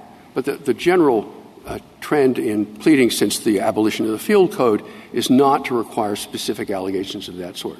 It might be deficient given the overall context. But wouldn't you still have to allege in Justice Jackson's hypothetical that he used the phone in furtherance of terrorist activities?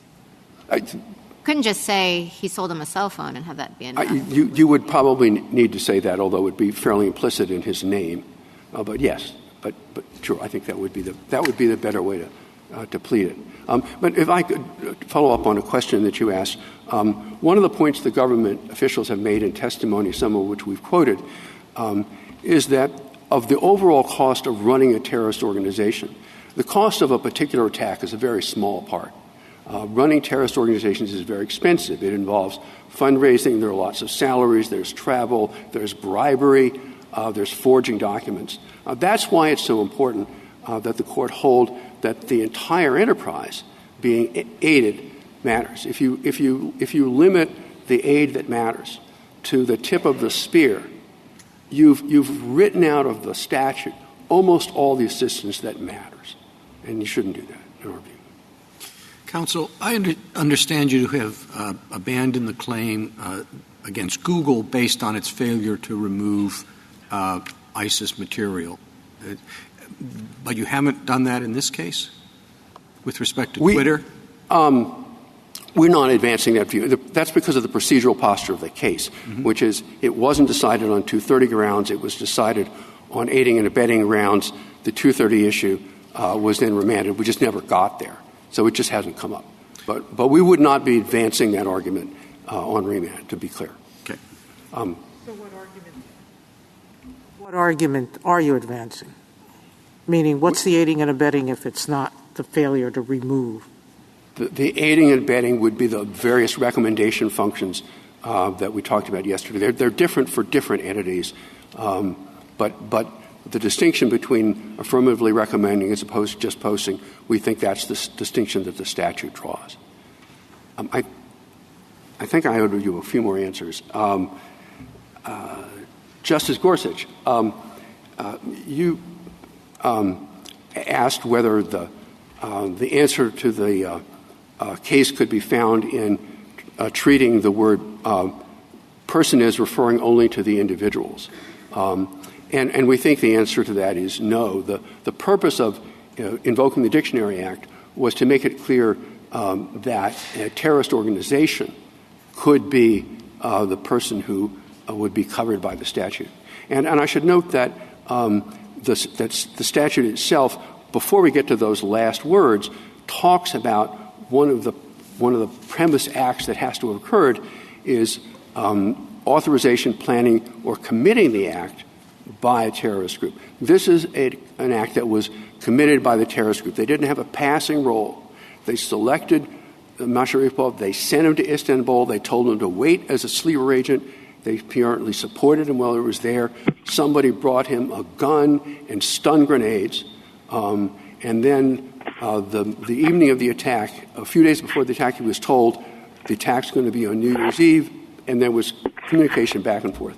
Mr. Schnapper, if I might, since you raised that point, the statute, again, I do think focuses our attention on who aids and abets the person who committed such an act of international terrorism. But it doesn't just focus on the person, though. That's helpful, and it narrows things.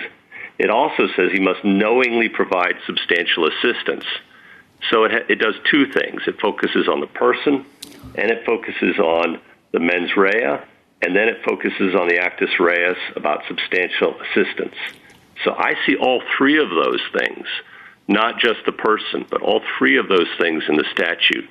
And again, I'm just struggling with how your complaint lines up with those three requirements in the statute. Thank you. Let me begin by responding to a point you made earlier, because it's relevant here, when you expressed the hope that one could put aside this complicated formula in Halberstam and just use the text of the statute. As we turn to the issue of what does knowing mean and what does substantial assistance mean, that's where we need to go to Halberstam, and it's a complicated assessment. And so in terms of substantial assistance, one would need to walk through each of the 6 elements on the Halberstam list and assess them individually. And I could walk you through that in this case in terms of what we think the facts are. But I think you're just asking about the methodology, and that's what we believe the correct methodology to be. What do you say to the argument about the charitable and humanitarian organizations? So I think one of the arguments that is pointed out by Mr. Waxman and Mr. Needler in some of the amicus briefs is that humanitarian and charitable organizations are going to be caught up in this. And I think one of the background points about aiding and abetting liability is it's not moral complicity is different from legal liability. There might be moral complicity without necessarily legal liability. We want to have fair notice for major sanctions, civil or criminal. And right. That fair notice for these humanitarian organizations is not present under your theory, and they could be swept up in that. That's at least the statement on the other side, which appears sincere to me from the amicus brief. So how do you respond to that? First of all, let me say I take all the representations in the amicus briefs to be sincere. The specific elements of the statute will normally protect a charitable organization. So it start with the requirement of knowledge and look at the type of knowledge alleged in this case. Let me just let's assume a hypothetical charitable organization. And first there are reports on 4 networks that they're providing assistance to ISIS. And then there are reports in all the major newspapers in the United States that's happening. And then there comes a time, and the complaint alleges this happened, in which the Attorney General, the Director of the FBI, the Director of National Intelligence, and the White House Chief of Staff meet with the officials of the NGO and tell them they're assisting ISIS. that would satisfy knowledge. And those are obviously extreme facts, and it would be appropriate in assessing these cases to consider the kinds of circumstances that NGOs would face. And I think it's very relevant to the state of mind issue. Our view is that the state of mind here is highly culpable. And when I would use the language, I've forgotten who used it earlier, of willful blindness. And I say there's a factual dispute about what's happening. But our contention is that the policy was not to look at all. And there's in the brief of the Concerned Women for America, there's an extraordinary quote from Twitter. And it was made 3 months after 2 Americans were executed by ISIS. And when asked why Twitter wasn't taking down ISIS materials, the comment was, well, one man's terrorist is another man's freedom fighter. Now, I think if a charitable organization had that knowledge and had that attitude, they should be held liable. Can I just ask you, Mr. Schnapper, before we run out of time, I guess I don't know why Halberstam helps your argument that it's enough to support the enterprise. I know that they use the word enterprise, but when you look at the actual case, they're talking about the criminal enterprise. It wasn't as though she was assisting Welsh or whatever the name of the guy was with, laundry and children and, child support, and she was helping him to raise money for some other thing. That would have been supporting the enterprise, but she was actually engaged in conduct that supported the criminal activity. And yet you seem to be arguing that looking at that case, it would be enough for the cell phone to be sold to Osama bin Laden and with some knowledge that it might be used generally by himself or his compatriots, as opposed to, this is actually going to be involved in a terrorist attack, which is the kind of thing that was going on in Halberstam. So can you clear up? Yes. So the word Halberstam, the word enterprise in Halberstam is used to refer to a wrongful enterprise. Because it's proceeding as a tort case, but not to refer to other kinds of assistance. The court draws that distinction. We would make that distinction here. That is to say, if that insofar as social media, bearing in mind the recommendation qualification here, is assisting ISIS in its terrorist enterprise, that's what's covered.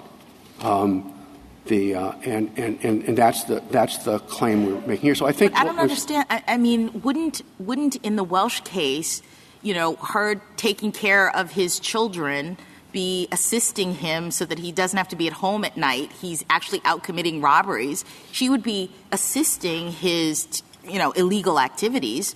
But I understood that what made her liable in this situation is that the assistance that she was providing was, assistance that was directly aimed at the criminal activity. It was not sort of this indirect supporting him so that he can actually engage in the criminal activity. I'm not entirely sure where I'm disagreeing with you, but let me see if this is helpful. I'm not sure it will be. The assistance she was playing was not in the commission of any of the burglaries. Her role was in helping to sell the loot and keeping the books. The books are apparently kept in a perfectly straightforward way. There was nothing unusual about it, except there are no expenses. Right. That's the essence of aiding and abetting. Right. All right. So we know she wasn't a principal. She wasn't actually committing the robbery. She was an aider and abetter. The question is, what does your aid have to go to? And they seem to be saying your aid has to go to the act that is the thing that injures the plaintiff, right? The Reyna attack. You seem to be saying that the aid has to go to or can go to the larger set of activities, illegal terrorist activities, but not necessarily the act. And I don't know that Halberstam helps you as much as you may think, because she was in that case aiding in the act of the burglaries that, injured the people whose money and things were stolen. I wouldn't characterize what happened that way, but I'm a little concerned that this is going to seem semantic. She didn't do anything to assist the commission of a burglary. Her role was only after the fact. I think we may disagree. I mean, that's why she was an aider and abetter. She wasn't a principal. Right. She didn't assist the burglaries in that sense, but she assisted them insofar as she, as Mr. Waxman said, took the stuff, wrote up inventories. I mean, she was assisting the burglaries, right? Again, at the risk, I'm not feeling this is responsive. No act that occurred by Welch was aided by anything she did. He was not better able to do any of it. And to go back to the issue of principle, I mean, if she had said, "I'll buy you some new burglary tools," or "How about picking the Halberstam house tomorrow? I think they got a lot of money." Or how about when you bring the loot home, I'll write down the things that you have and make sure that it's all recorded properly so that we know what you brought home. It's helpful to the enterprise, but it doesn't make him better able to commit the burglary. And I think that's the distinction they're trying to advance. The Court has no further questions. Justice Thomas? In paragraph 30 of your first amended complaint, you say plaintiffs' claims are based not upon the content of ISIS's social media postings, but upon defendants' provision of the infrastructure which provides material support to ISIS. What does that mean?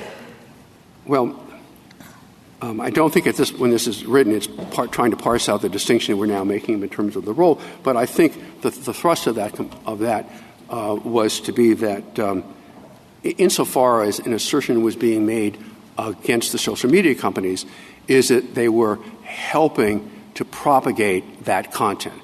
The argument is we're not trying to hold you liable merely because there's content there, but because you helped to propagate it. Now we would draw a more fine distinction, but I think that's the thrust of that paragraph. So you're not pointing to the thrust that I understand is that you're not pointing to specific instances of this. You're just a general idea that they're using the service to their advantage, to ISIS's advantage.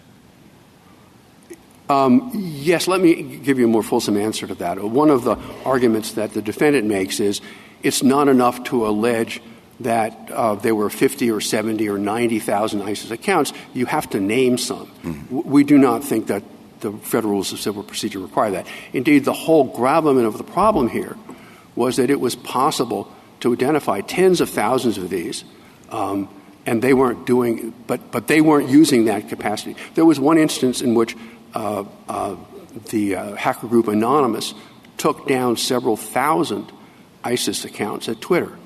Now, the complaint doesn't give you the URLs of the account, but I don't think the Federal rules require that. The allegation isn't any less plausible because it doesn't name URLs. But does it also mean the fact that you are focused on the infrastructure rather than specific conduct or specific accounts? Does that also mean that Twitter could be held liable? Twitter is an aider and abettor in every terrorist act. That's a somewhat different question. Let me address. Well, I think the reason I'm asking is if we're not pinpointing cause and effect or proximate cause for specific things, then and you're focused on infrastructure or just the availability of these platforms, then it would seem that every terrorist act that uses this platform would also mean that Twitter is an aider and abettor in those instances. I think, as you phrase it, the answer is probably yes, and they would agree the way you phrase it. Let me phrase it literally, because I understand the point you're trying to make. I think their view is if in every single instance in which you could point to ISIS using Twitter to commit the attack, would they be liable? I think my friend would say yes. We're advancing a different argument, and I think this is the thrust of where your concern is directed. which is that if our claim is based on providing generalized assistance to the terrorist enterprise, where does that end? Let me say that that's not a question that arises merely under our standard. It arises under the government standard, because the government's formula on page 34 includes directly channeling substantial amounts of money to ISIS, and the exact same problem would arise there. We think that the appropriate way of addressing that situation is to understand the remoteness issue standard in Halberstam to refer not merely to remoteness in space, but to remoteness in time. And that would have been true in the Halberstam case. If there came a point when Hamilton stopped doing the books, let's say Quicken came along and Welsh wasn't using her assistants anymore, there would come a point when it had been too long since she was playing much of a role and she would no longer be liable. So we would suggest that the standard include remoteness in time weighed together with the volume of activity, and that would address that problem. And we would suggest if you use some variant of the government standard, you include that there as well, because it presents the same problem. Justice Alito? Let's say that a particular person is known in a particular city to be a member of a gang that carries out crimes. Not charged.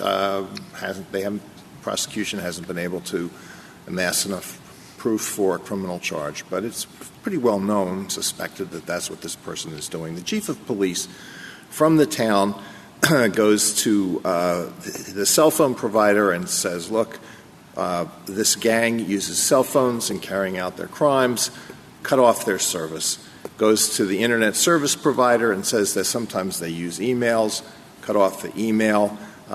Goes to the car dealers and repair shops and says they use cars, don't fix their cars. Goes to all the gas stations and says don't sell them gas. On Wednesday evening, the gang gets together and they always order in meals from a particular place. They go there. They say don't feed them food. Have they aided and abetted the crimes that this gang commits? I think it's probably the answer is probably going to depend on the nature of the material. So, unfortunately, this is difficult. But let's say that the first person on our list is a gun dealer, and the gun dealer is told this person we think this person is an assassin, and he's looking for weapons, and they sell him a gun. That might be aiding and abetting. At the far end of things, take out Chinese food. No, it's not really connected particularly to the offense. I think that's a difficult question, but clearly at one end of the spectrum, if you sell guns, this goes back to Justice Thomas's question. If you provide a gun to someone who you know is a murderer, I think you could be held liable for aiding and abetting. Justice Sotomayor? Justice Kagan? Justice Gorsuch? No, thank you. Justice Kavanaugh? Justice Barrett? Justice Jackson? Thank you, very much. 3 minutes for rebuttal. Mr. Waxman? Thank you. So guns and banks is what seems to be, most of the hypotheticals here. And I want to go to Justice Kagan's question about the bank and know your customer and what your customer is doing. But I'm going to start, because there are special know your customer rules involving banks. I want to start with guns and the point that my friend just brought up about somebody walks into a gun store and says, I hate my wife. Please sell me a Glock. I'm going to kill my wife. Please sell me a Glock. Obviously, he takes the Glock. If he buys the Glock and never kills his wife, there's no aiding and abetting any crime. If he buys the gun and kills his wife, there obviously is. Walmart is the largest gun dealer, I believe, in the United States. They know for a certainty that some of the people that buy guns are criminals. Some of them are drug gangs. Some of them are terrorists. Nobody would say, but they don't know anybody in particular. They know that they're there. There's been a newspaper report. The State Department has issued a pronouncement. Nobody would say that they are aiding and abetting particular crimes that happen to be committed by somebody who bought a gun at Walmart. Now, in the bank example, I think the key point, as I understood it, at least, Justice Kagan, between your colloquy with my friend Mr. Needler was somebody comes into the bank and either comes in online or by Zoom. The banker knows this guy is a terrorist. That is, a terrorist in the sense that this person commits acts of international terrorism. And the guy says, love the checking account services you've provided me. I've got a cash flow issue with the thing that I do. Please lend me $1 million. Okay? That's a case in which certainly you would survive a motion to dismiss on the notion that you know this guy commits acts of international terrorism. He has asked you for what he says he needs to, quote, keep doing his thing. That is materially different than a situation in which the bank has 100,000 customers. It knows to a certainty that some of its customers are terrorists, and they are making use of the general services that a bank provides. Maybe it's a bank that does business in the Middle East. They are not aiding and abetting an act of terrorism that bank occurs. Now, according to my friend today, he says, well, this case isn't about the failure to do better at taking things down. This is about recommendations. There are 545 paragraphs in this complaint, and there are 4 that mention recommendations, each one of which is essentially the sort of neutral algorithm that was talked about before. I see I've come to the end of my sentence. Thank you, counsel. The case is submitted. That concludes the audio recording of the court proceedings. The Supreme Court unanimously reversed the Ninth Circuit in a 9-0 decision. Justice Thomas delivered the opinion of the court. Justice Thomas held that the plaintiff's allegations did not state a claim for aiding and abetting an act of international terrorism. The court applied traditional principles of aiding and abetting liability, which require that the defendant knowingly provided substantial assistance to the specific act of terrorism that caused the plaintiff's injuries. The platform's provision of generalized services to the public, even with knowledge that some users include terrorists, does not constitute the knowing and substantial assistance required for aiding and abetting liability. The platforms did not have a direct connection to the specific attack, did not provide assistance specifically directed at facilitating the Istanbul nightclub attack, and their algorithms treated all content neutrally rather than selectively promoting terrorist material. Justice Jackson filed a concurring opinion emphasizing the narrowness of the holding and leaving open whether different facts might support liability in other cases. This concludes this presentation. If you have thoughts on this case and judgment, do comment below the video. Also, to receive notifications of future cases, be sure to subscribe to the channel. Please share the channel link with your friends and peers that you think may be interested in or benefit from it. Thank you.